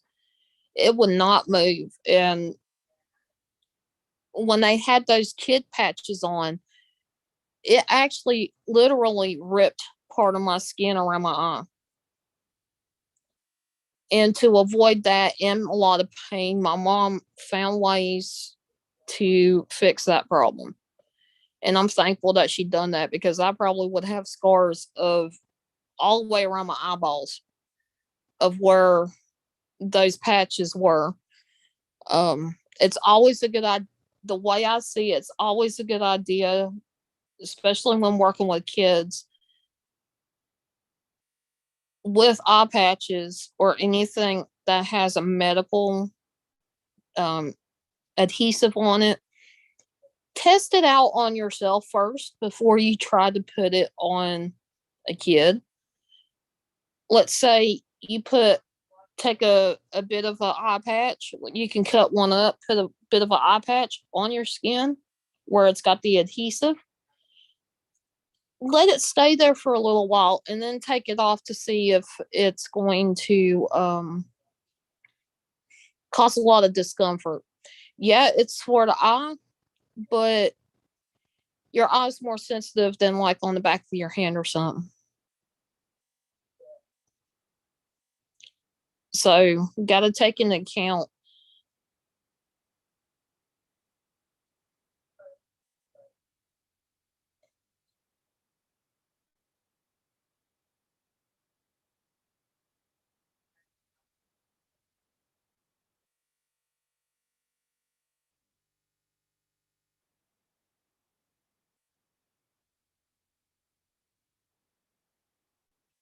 And yeah, people, yes, a lot of times I tend to get a little down and out on myself.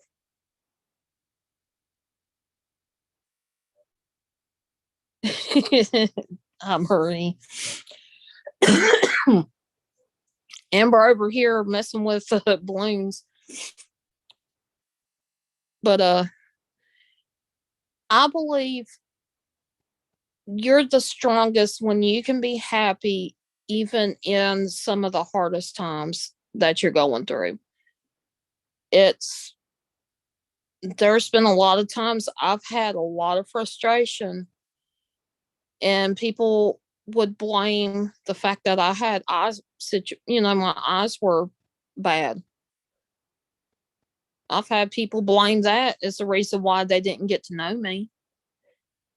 Now, as an adult versus when I was a kid, there's a lot of kids that I went to school with that have finally, as adults, somehow have run into me on social media and would apologize for the way they treated me in school.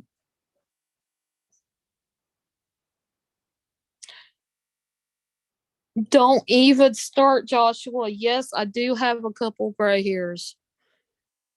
Damn it.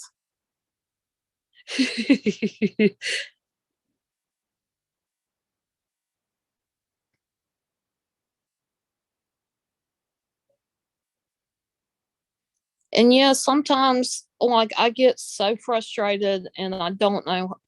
And that's where some of the social awkward comes from. I have treated people that were nice to me not so nice. And, it makes me sad that I was like that.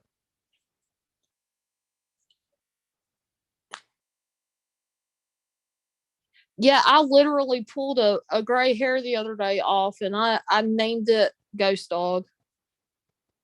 It wasn't a long one, it's very short gray hair, but I called it Ghost Dog. And of course, I had to let him know too, and he laughed his ass off at me.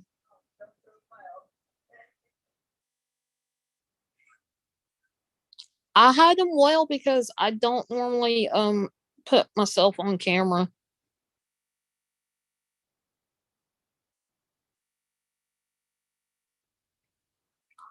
And I agree with that, Florna. I know somebody who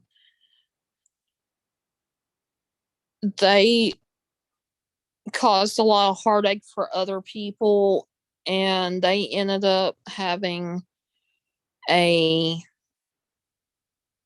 a accident and a lot of they were hurt pretty bad. And after they recovered from that, everybody noticed that they changed their attitude and their ways and started being nicer to people. Sometimes it takes a dramatic change in somebody for them to change something about them and how they react to others. When I pull my next gray hair out, I'll call it Joshua.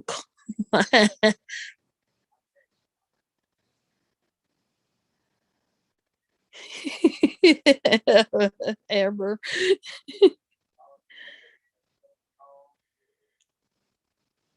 And I'm very grateful to have Ghost Dog as my best friend and Jen Eddie and Jen's Jen as my best friend too. If it wasn't for either one of them, especially one at my crazy times, I don't know what happened. I probably would have been like a complete biatch to a lot of people. They have helped me get my mind off of things. They have talked to me about different perspectives on certain things, and it has helped me out.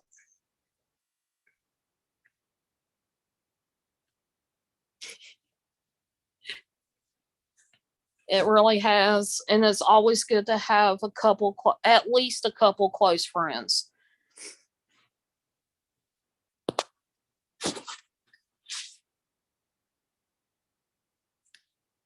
Do you dye your hair real quick? Jen and Amber, I mean, well, you're best friends too. It's just we haven't done a lot of catching up or talking much or able to. And I know you've been going through a hell of a lot. And I'm always around. That doesn't mean that I'm like right there all the time, but I'm always around and I try to be.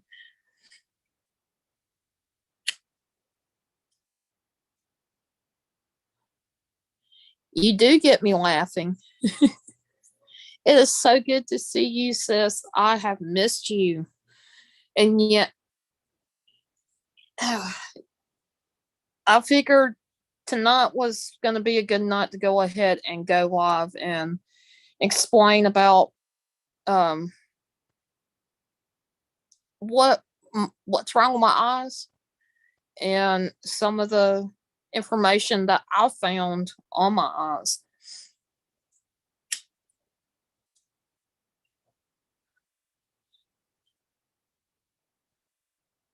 I don't talk a whole lot on Facebook much. Like I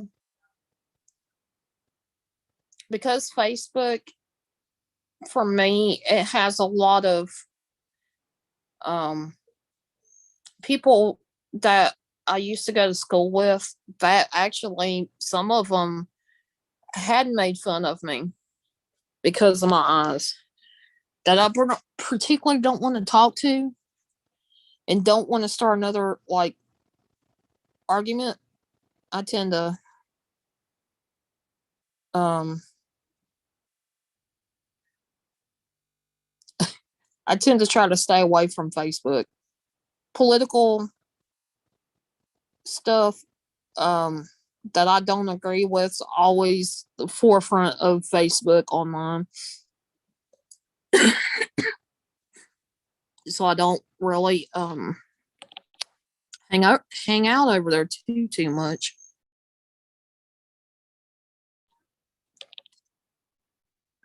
But yeah, been talking a lot about the goofy eyes.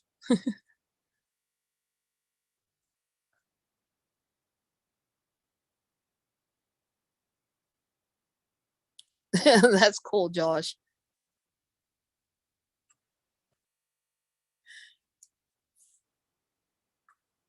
But yeah, does anybody have questions for me?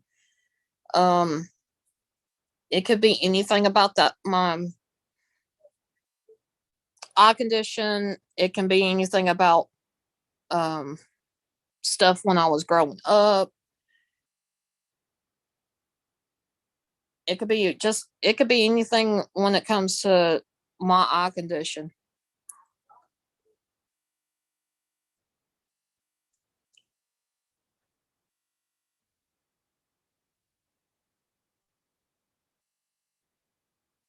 Because I mean that's what I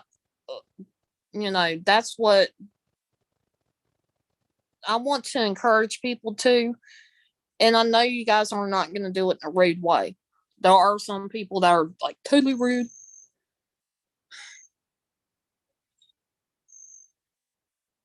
But How long are you recovering? Well, from what I can remember with my eyes, I I went to I was going into the second grade um when I got my first eye surgery, and I had to miss a few days of school. I think it was 1 to 2 weeks I had to kind of hang around home. Um, After that, it was I just had to be extremely careful with if something bothered my eyes, like a lot of sun or anything like that, I would have to be trying to keep my eyes from straining, because that was um part of the issue was the eye strain, because my eyes would go different directions. And if I strained my eyes, it meant that I was overworking the muscles, and I could have torn where the muscle was reattached to the eye. I could have torn that.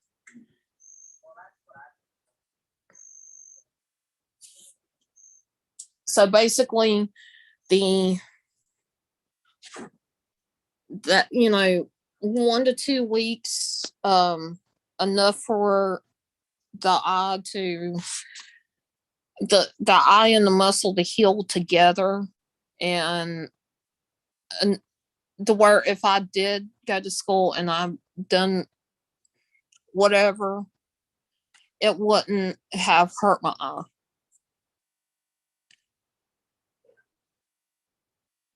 Hey, Stony Stone, it is good to see you. Do certain colors hurt your eyes? Um, when it comes to looking at a computer screen, that white color, like the bluish white color, really really bright, hurts my eyes. Sometimes the contrast um in certain colors, it will hurt my eyes, but it doesn't um as long as I look away and I let my eyes rest a minute, it doesn't bother me as bad.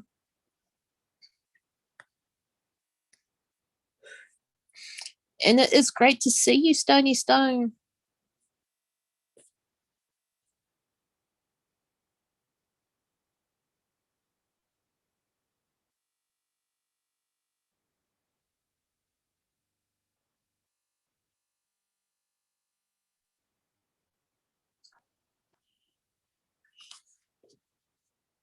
But yeah, I'm so glad that I've done this, because yeah, I've talked about it off and on. I never really dedicated a live stream just to talk about this condition.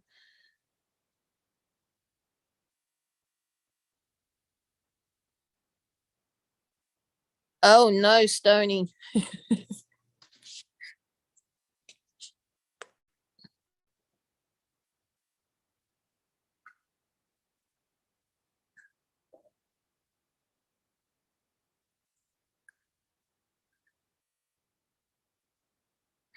Oh no, Josh.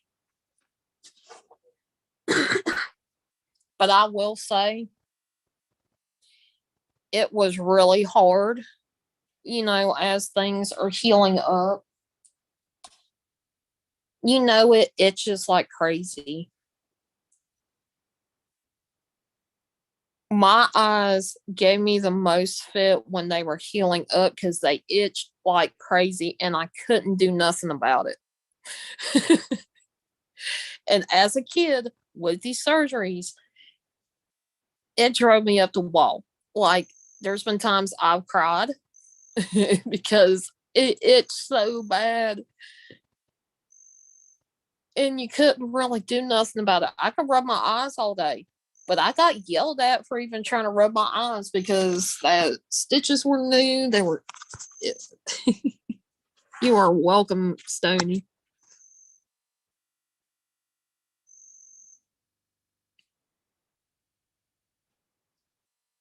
But yeah, itchy eyes is not fun to deal with, and I couldn't put any extra eye drops in my eyes for a good long while, and then by the time I could, those stitches were dissolved, everything grew the way it was supposed to grow back, and like it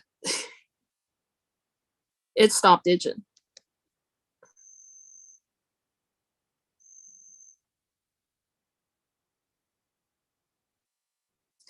Yeah, it's almost like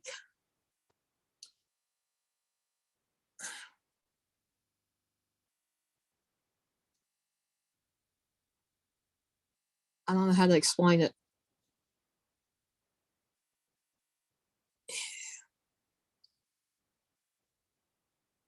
It's something that you, because I felt it, I cannot stand it, and it's just having itchy eyes, and you can't get them to stop itching, even though you have done everything you can to get relief.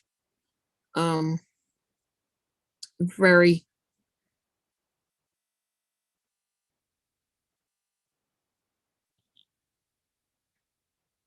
Oh wow, Stony, I definitely been worried about you and praying for you because I hadn't heard from you in a while.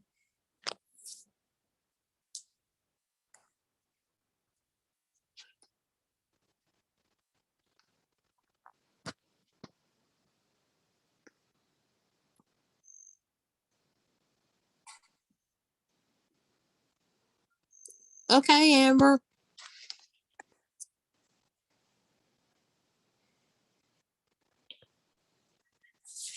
And it's cool to see you around, Stony. I'm glad that you're around. It's hard to hear that, but I'm glad that you're around despite all the stuff that's going on.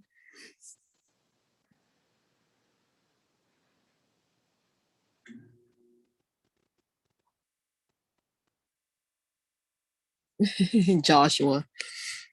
Um, but yeah, strabismus can cause a lot of eye strain if you're not careful.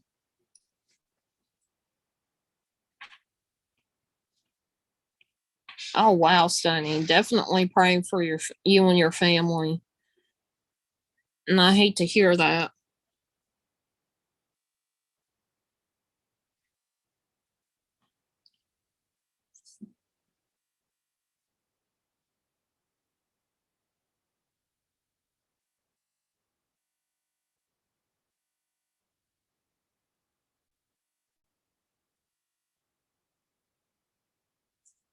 But yeah, I'm really glad to see um everybody coming in and out from the get go. There was a lot of people that come in to say hi.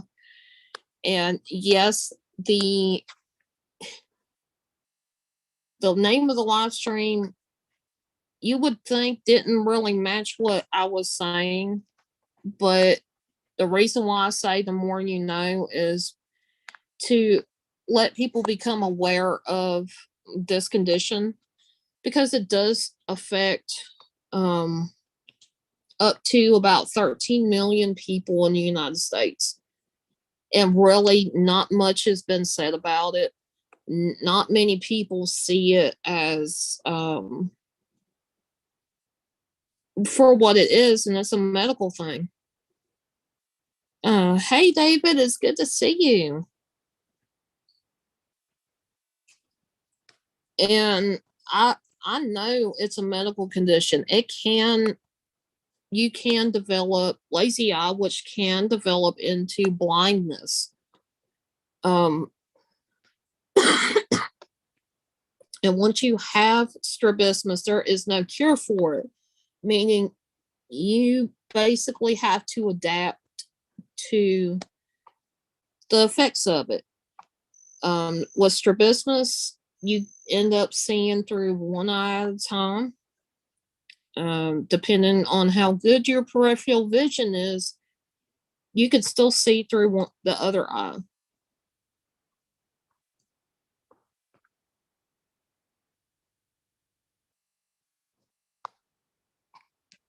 And, what, even though it looks like a physical disability, it can become a disability if left completely untreated.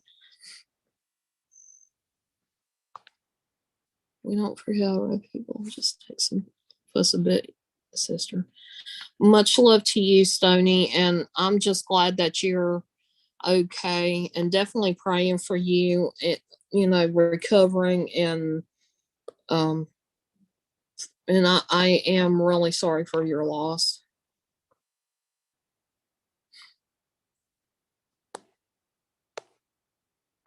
Yeah, basically, the people that have this condition, you have to adapt to the world around you. It's not as friendly to people with this kind of condition. And yes, I am very unique. I'm very capable of doing a lot of different things. Although I'm not good at it, like sports.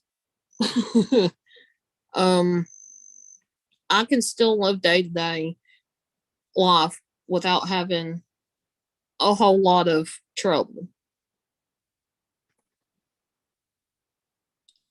And I'm very thankful for it. There are a lot of people that have this condition is a hell of a lot worse off than I am.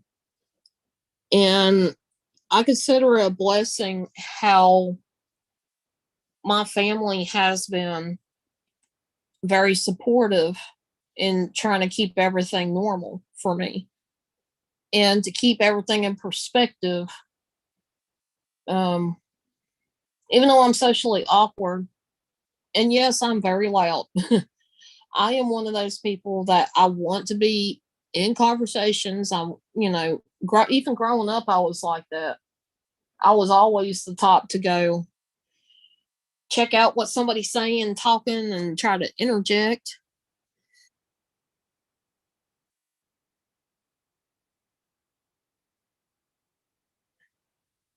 And I know a lot of people take it rude, but I used to be like, hey, how are you doing? And just strike up a conversation. And I seen where you had asked if I expect more surgeries. As of right now, I do not expect any more surgeries at this time. Although I don't believe that the doctor that's seen me, the special quote unquote specialist for this area, this county anyway, told me that there's nothing else that could be done with my eyes. I don't believe that. Based on the research that was shown on several websites, there is a chance that it could help me even more to get another surgery. But I haven't been to the eye doctor in a while. And part of that is due to time, transportation, money. I just hadn't been able to go do that. And I hadn't let it stop me. Hell, nobody will let me stop. Even if I feel discouraged, and a lot of times I would get discouraged, but then I've had people like you guys in the chat tell me don't give up. I've had Ghost Dog, I've had Jen tell me don't give up on what you want to do. Just keep doing you and do it in your own way. And I truly believe that. I think they can do, it can do more good for me if I got at least another eye surgery. Because what they done was they cut the certain muscles, but then they left other ones alone. And the ones that they left alone, I think, are the ones that are the strongest. And that's why it's pulling the way it is towards other directions. And see, that's the thing with strabismus. With the muscles around the eye, some are stronger than others. It can cause, when you have that surgery, it can cause the other muscles to develop a stronger pull. And the way I look at it, all of them should be weakened enough to where they can straighten themselves out. I would say something on here. You guys would laugh at it, but I don't feel comfortable doing it right now. Maybe another tidbit of for another time. But yeah, I do try my best to relax a lot. Having one time my mom had gotten me this, it's like an eye mask for when you want to sleep and relax.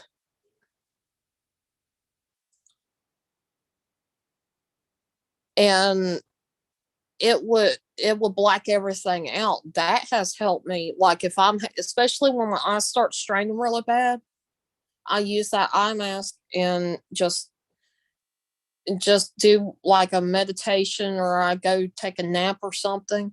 It does help. How long did it take you to recover? It took a little bit of time. Usually it was about 6 weeks altogether. I was out of school for at least 1 to 2 weeks. Just to get the muscles around the eyes started healing up that were corrected. Ain't there new technologies to help more? Not that I've seen, not with strabismus. They've basically done, or they developed some exercises though that I never got as growing up. Now I could probably do it now and it might help, but it's not going to help nearly as much. But it's basic, they are learning more and more, and that's what I'm looking out for is, are they going to understand it enough to get treatment that will actually work? Now, some more time often than not, surgeries, eye exercises and stuff like that do help. None of them are 100% effective. I wanted to get transplanted to a healthy donor. Yes, I've heard about that, Joshua. I definitely heard about that. He did change his mind. Surprisingly, that they have that technology and they have that confidence that it's gonna work.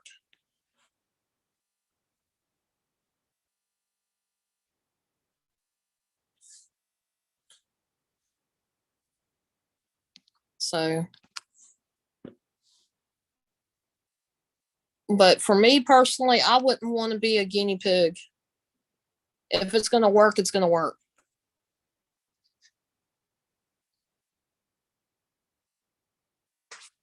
And I greatly appreciate that, Jen.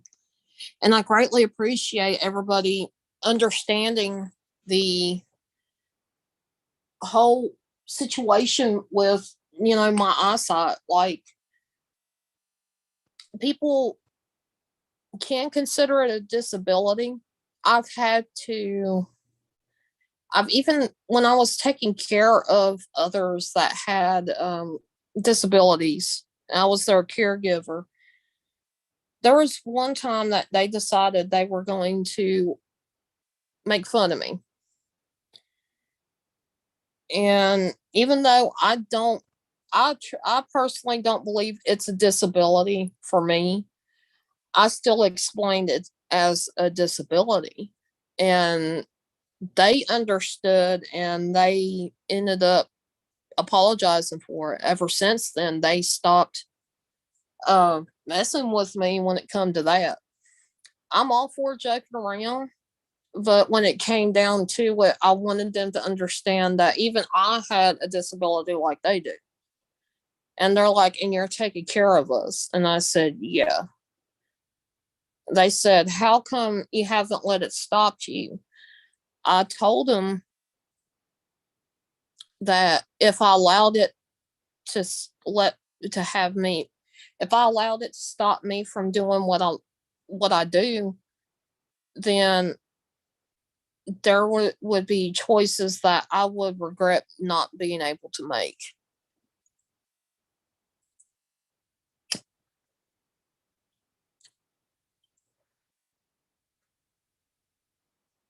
Oh, that's good, Joshua.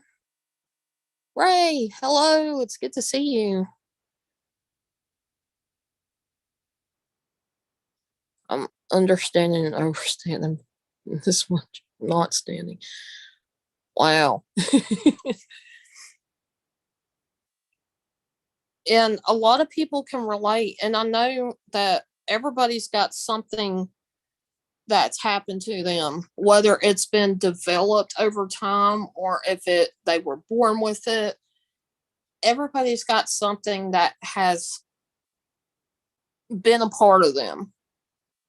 Everybody's got something that has put them in a position at some point or another of feeling like they can't do enough or they can't do certain things.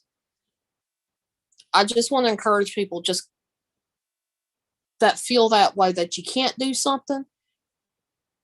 Be stubborn like I did and keep going. Even if you fail at it, especially the first few times, keep going for it because eventually it's going to work and eventually things will fall into place that you want to fall into place.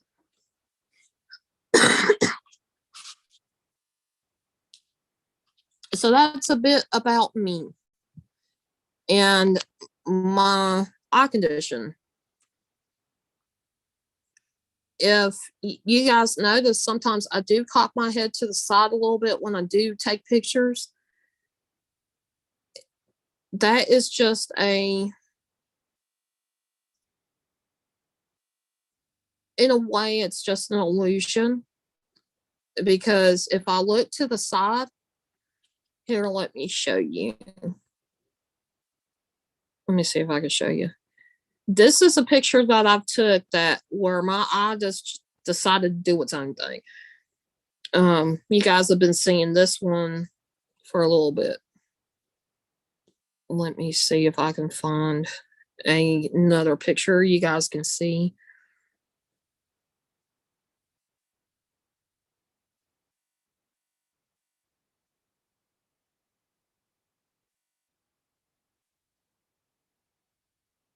But to me, it's more like an optical illusion type thing. If you guys haven't um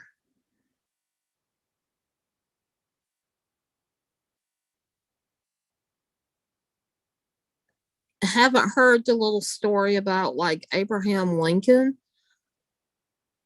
a lot of times he was tilted his head a certain way, and he always done it because he had some kind of issue himself that was prominently seen if you look straight on. But if you look at the angle, I can't find it now. What the heck? Anyway, if you look at it at an angle, his face looks normal. But if you look straight on, face to face with him, you would notice that there was something up with him. And I kind of naturally do that.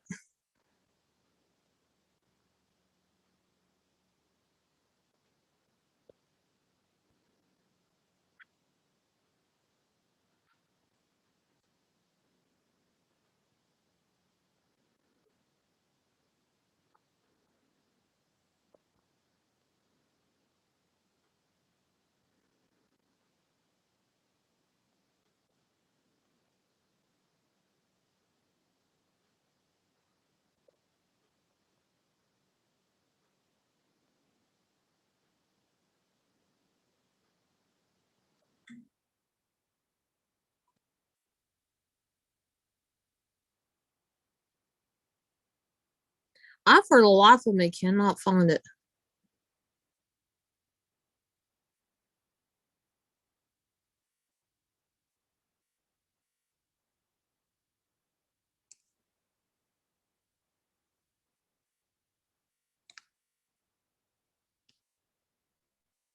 There we go. Here's one.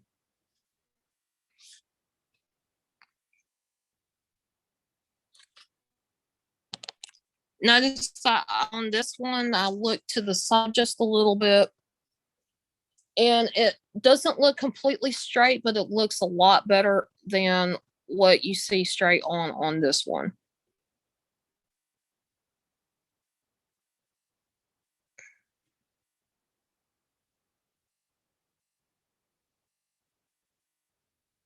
I'm doing great, Ray.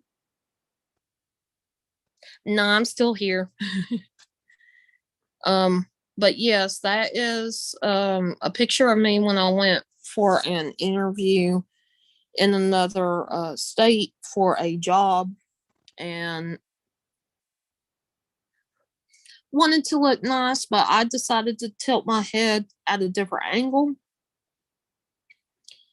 And my eyes actually, they don't look completely straight, but you have that illusion it looks more normal. And so you guys may see a lot of pictures of me at an angle, um, face not directed right at the camera. And it's because of that. It makes me look a little bit more normal, because there's a lot of people that have issues with my eyes going like you seen earlier.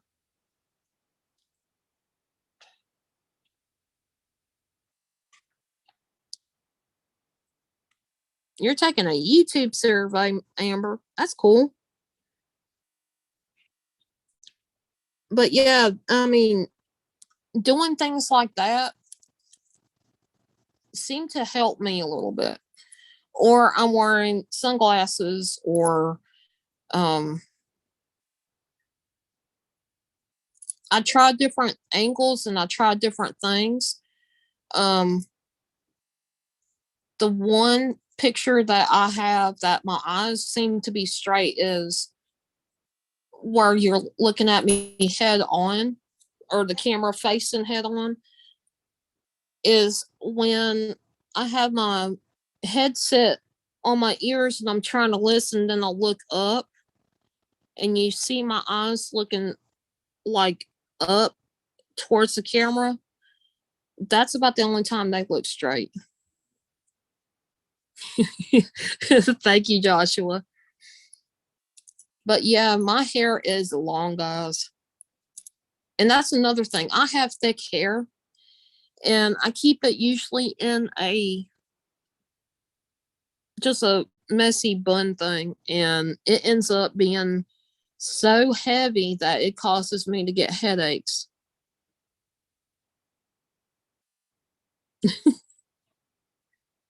Wow, Amber, that's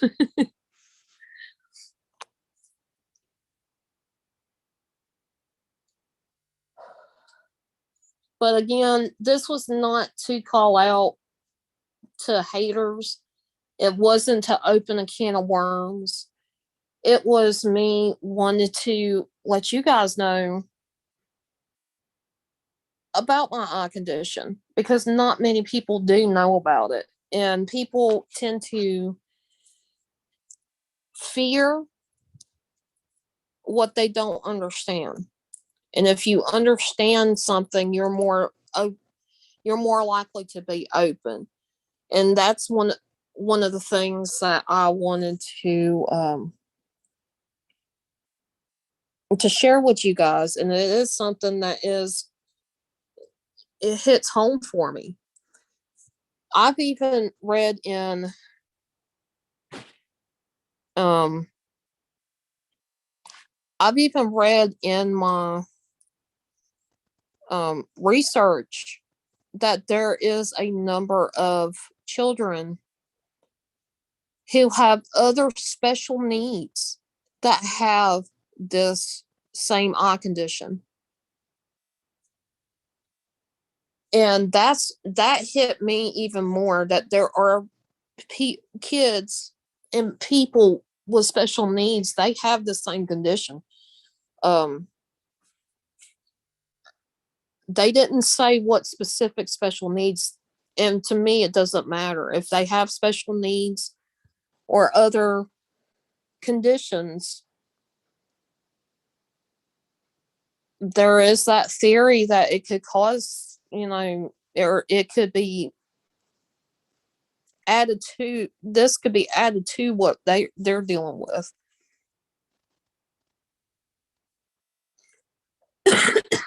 So that was something that struck my attention. And, you know, and like I said before, it does, people treating me like I have been, that I'm stupid all my life, only because my eyes do that. And it's funny when they look at me and they have that impression until I start talking to them.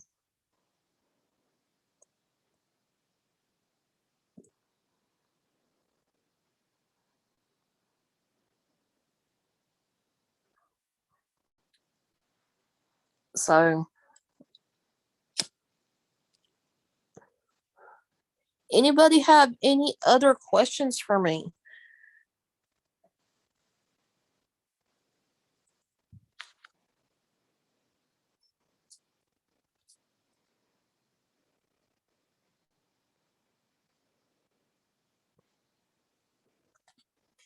I do appreciate every single person being here and to listen to this.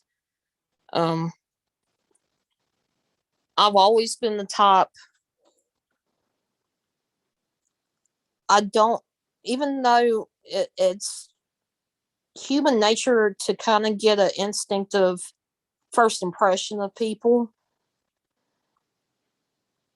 I always look at it this way, that there is, um,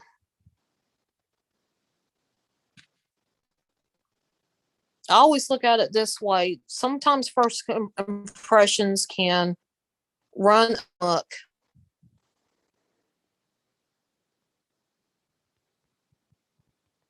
and it can be wrong.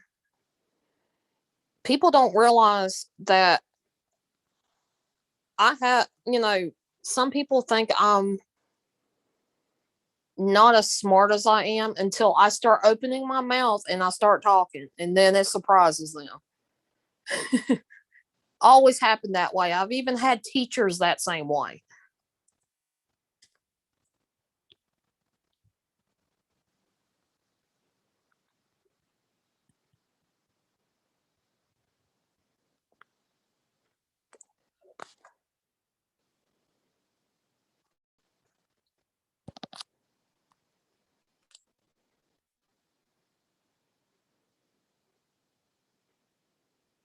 Was square root of ice cream.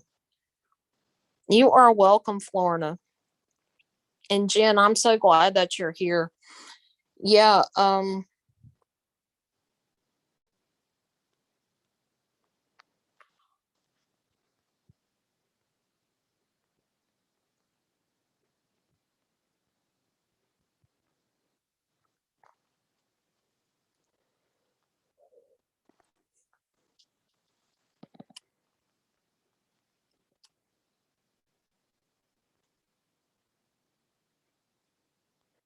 Josh, it's Moose Tracks. You're so welcome, Florida, for that. You've been a huge support for me for a while, and I appreciate you being here.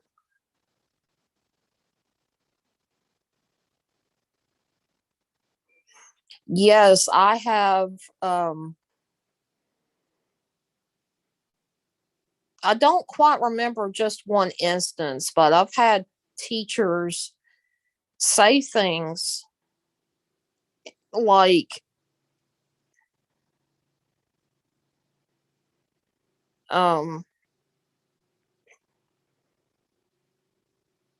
I've had a teacher say, when I'm talking to you, I expect you to look at me. And I'm like, but I am looking at you. And then they just stop and they're like, are you serious? I said, yeah. And I have this thing that I do. I need to make a sticker or a GIF or something like that. And I will post it on Twitter. Most of you guys have Twitter. Um,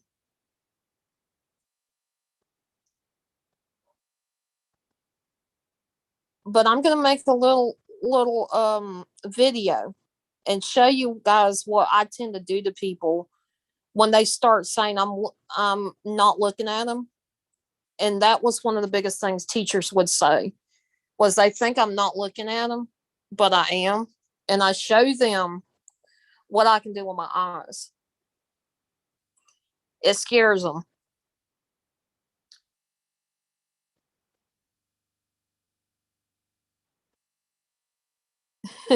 Josh.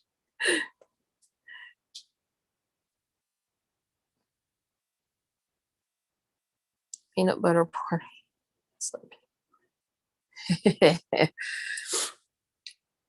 I've had teachers that I would actually stand up and say, look, this is my answer. And this is how I got to my answer. And they would tell me that they don't want me to, like in math, they don't want me to use a certain method. So I had to use a different method that I never understood. And I told them I'm still going to do it the way I've been doing it. It works every time. Well, you're going to get points taken off of it.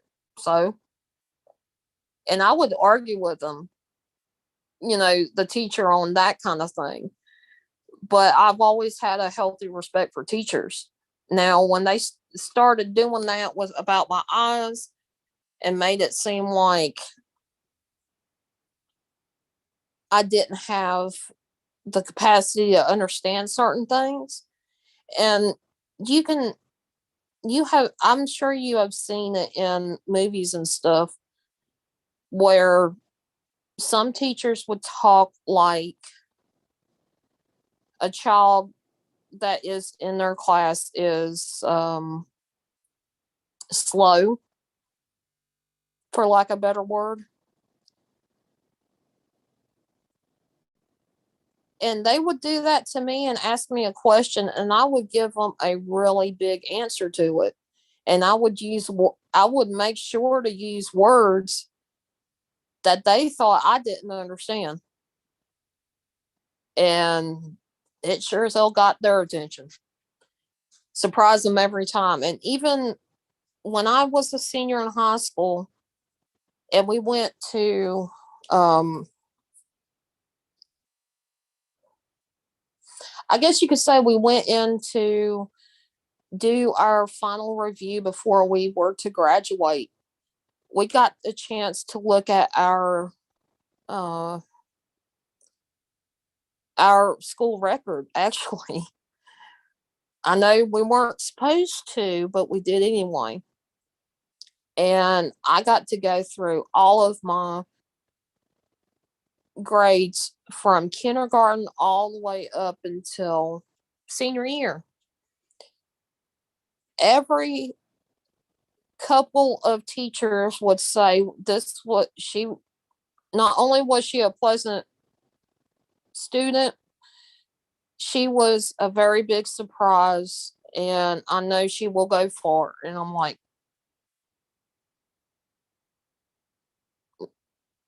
you think I was a surprise? I surprised the hell out of a couple of them that I can remember.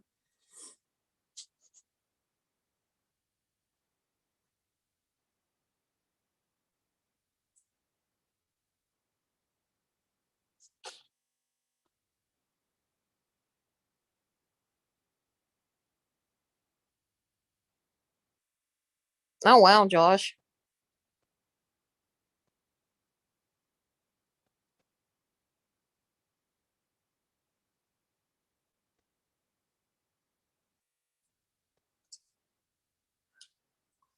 So even teachers growing up, and that's another reason why I consider myself a fallen angel. Fallen angels have always been slated by life.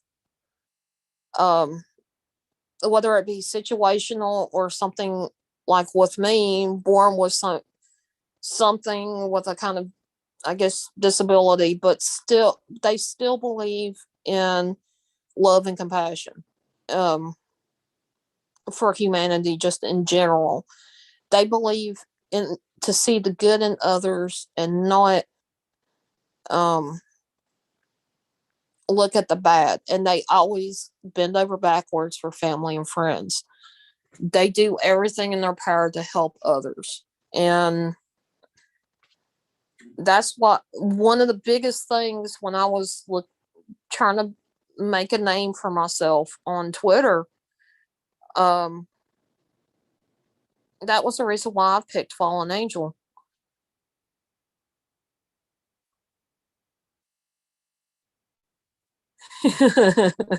Amber.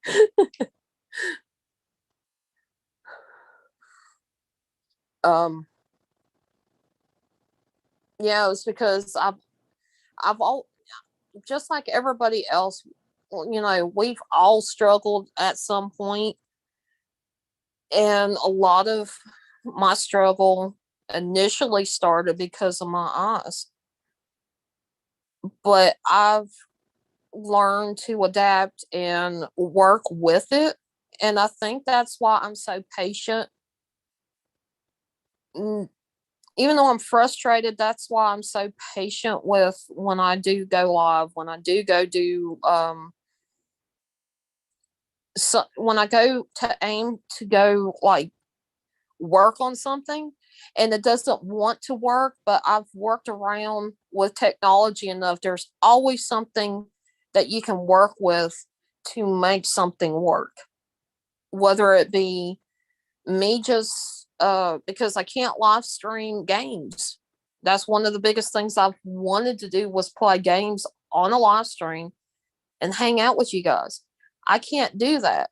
So the next best thing I can do right now is make videos and put them as a premiere so we can talk in real time and you guys get to see me play a game. Even if it's for 10, 15 minutes.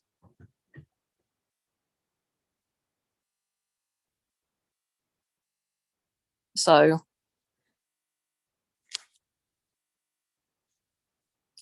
and I think being stubborn, even for that little bit of time, or even growing up, being stubborn because of my eyes, that's carried over into adulthood to be stubborn in other aspects, not to give up on things. And because my parents never gave up on working towards um, trying to help get treatment for my eyes, I see really well. I don't have to have glasses. Yet my cousin has to wear pretty thick glasses because his condition was worse than mine. He actually sees double vision or had seen double vision. Whereas I've only experienced that maybe once. And that was when um, I've had a situation with my where I fell and hit my head. I basically passed out, and when I fell, I hit my head pretty hard. And when I woke up, I got up and I noticed I was seeing two of something. I was like, "Yeah, this ain't working for me." But that was the only time that I've ever had really gotten that full double vision experience. And I never want to see it again for sure.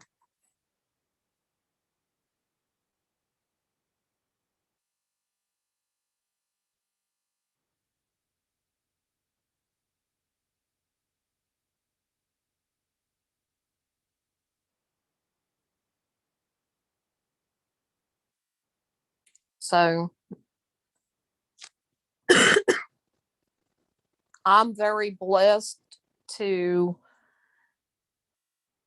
not, I guess you could say, even though I've had it since childhood, and yes, it was pretty hard on me, I learned to adapt. And because of those surgeries,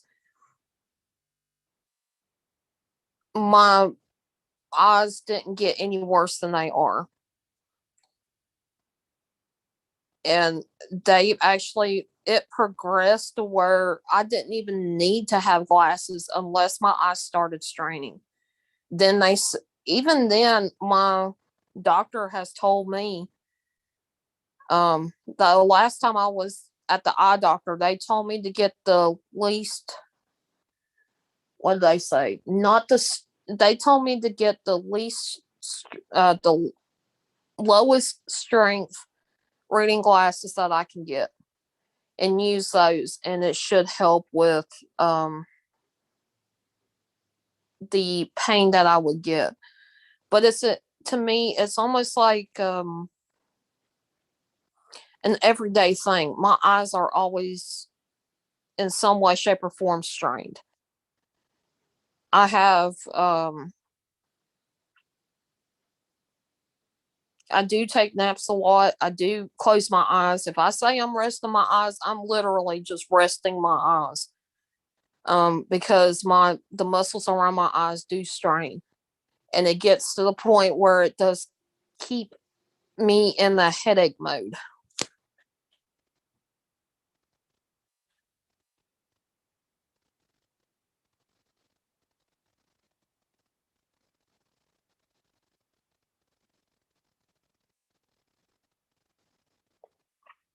And Florida is right. The doctor should have told you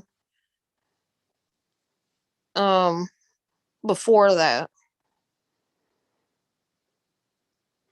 Yeah. I agree with Florida on that one. So does anybody else have any questions for me when it comes to my eyes and that condition? I think, let's see. Hold on a second.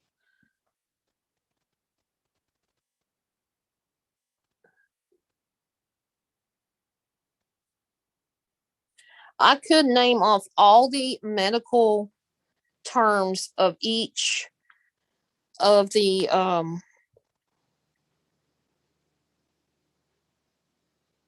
kind of strabismus.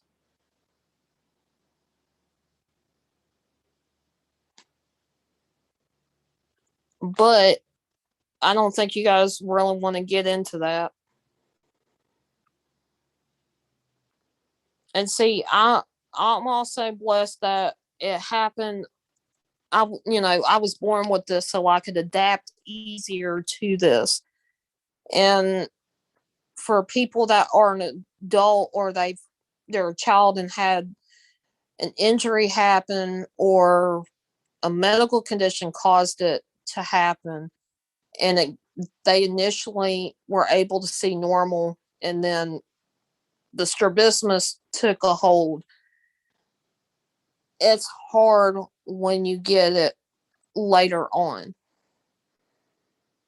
Not that it's harder to treat, but it's harder when you get it later on because you're so used to one way, and then when things happen and it becomes worse, or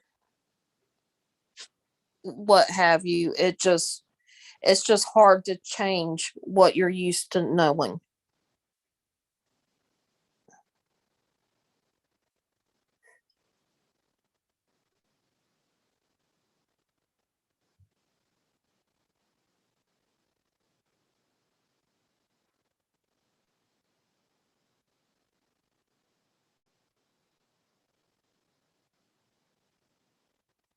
And TMJ, I didn't realize TMJ also messes with your eyes or affects the whole body. But I can somewhat understand that.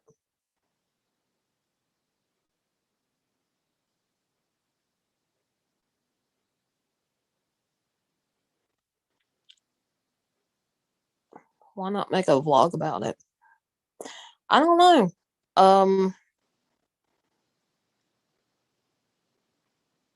I think maybe later on down the line, I might do that. Um, I may, I may talk my parents or my sister into maybe doing some kind of interview.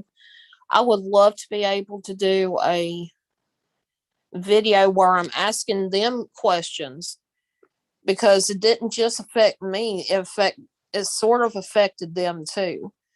Like, I know my sister has told me I've always, and she's right, I've had it pretty rough most of my life. And it's some of it is just where I've been affected by the results of others' reactions to how my eyes look. And, you know, there's been times she's worried when I've had surgery because you never know what's going to happen with surgery. And I was scared to death to do the surgeries. But once it got done, it got done. Uh,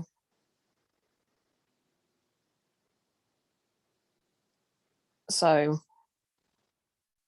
I know my mom, she said she felt guilty. I think my dad felt guilty that I even had the condition, but I look at it as it wasn't their fault because it's a genetic thing. It the only two people that have this condition in the family is me and my cousin. And then everybody else is basically normal. They do not have the condition. But they still felt guilty because they felt like it was their fault and it wasn't their fault.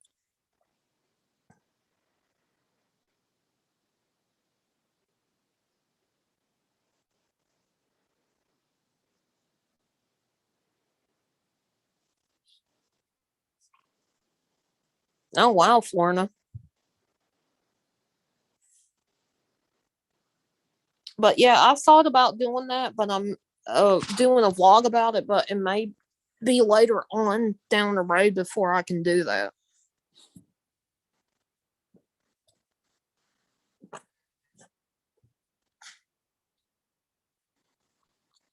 So, but yeah, there's a lot of lessons that I've learned, and I had to learn very quickly. Um, Growing up, even now, um, I'm still learning. And if you close yourself off to learning anything, how are you going to grow as a person?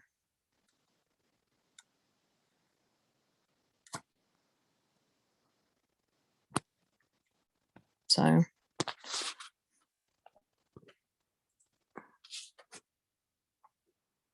but I think I've been on here pretty good long time.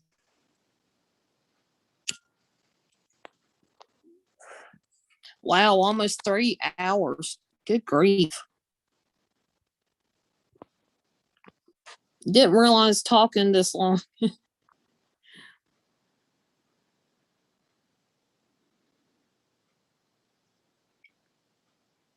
And yeah, I mean, wearing glasses can be a pain. And you know what? I thought about the fact of the possibility of contacts, but because of my eye condition and my eyes go wonky anyway, I'm scared my contact will get lost because of where my eye flips around.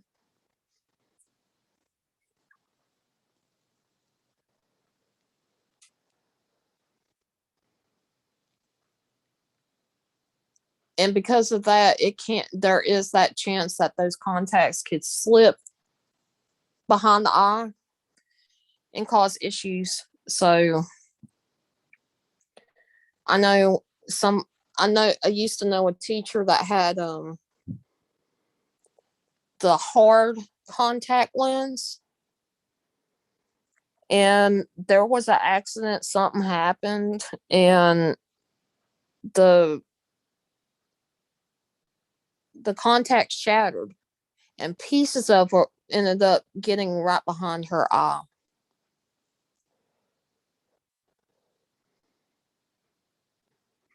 And it's definitely been a pleasure to have you guys here.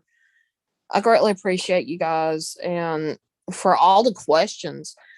Um, I didn't really think too much into it, but yes, if you look up strabismus, you will find a good bit of information, and they do put, some places do put out a disclaimer. They are still evolving, as they don't know everything about the brain, but they know certain parts of the brain will affect certain things for other things like eye, your eye movement, your vision. Um, and like I said, the cranial nerves, there's two or three of them that if they are affected, they can cause strabismus. They call it like a palsy. A palsy is where it it's like a um it's where it's either not paralyzed, but it causes it to lack its movement or lack its use. So it ends up causing, if it's for your eye movement, it'll end up causing your brain not to be able to control the movement of your eye as much. Yeah, that was really uncomfortable for her. That teacher that had the contact shatter. And I said if I was to ever get contacts, I would make sure that they're the kind that are soft, that will not put themselves in a position to get shattered. But double thinking about, just thinking back again on it, there's a chance that it could slip and wouldn't work well for me. So if I need something to help me like read or something, I'm going to stick with glasses. I don't care if it looks good or bad. I don't care what other people are going to say. Hell, I used to wear glasses as a kid every single day. As soon as I get up, I had to wear them. So that would not ever, I don't think, ever bother me. So it would be, it would be nice not to have to even think about wearing them, but there's always going to be that possibility. I'm going to have to wear glasses at some point. Just because age wise, like your eyes start going different. And sometimes you do need glasses because of old age.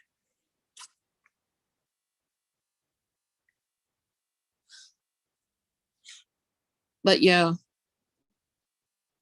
I enjoyed my time here.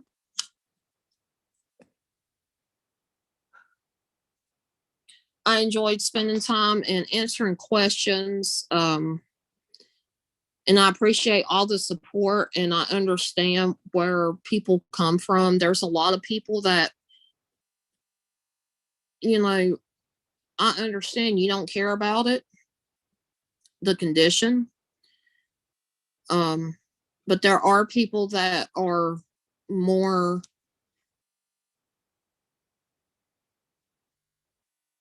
worried about what other people look like rather than understand the reason why it's like that. Exactly, Florina. But I am going to get off of here. I want to say much love to each and every one of you guys. It has been a blast. And if you guys want me to talk about a certain topic,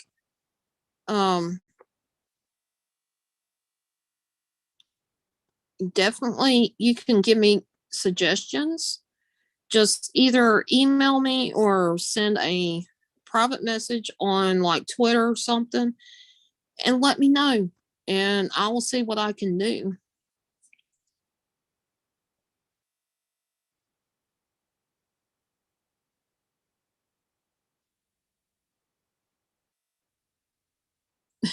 Florida.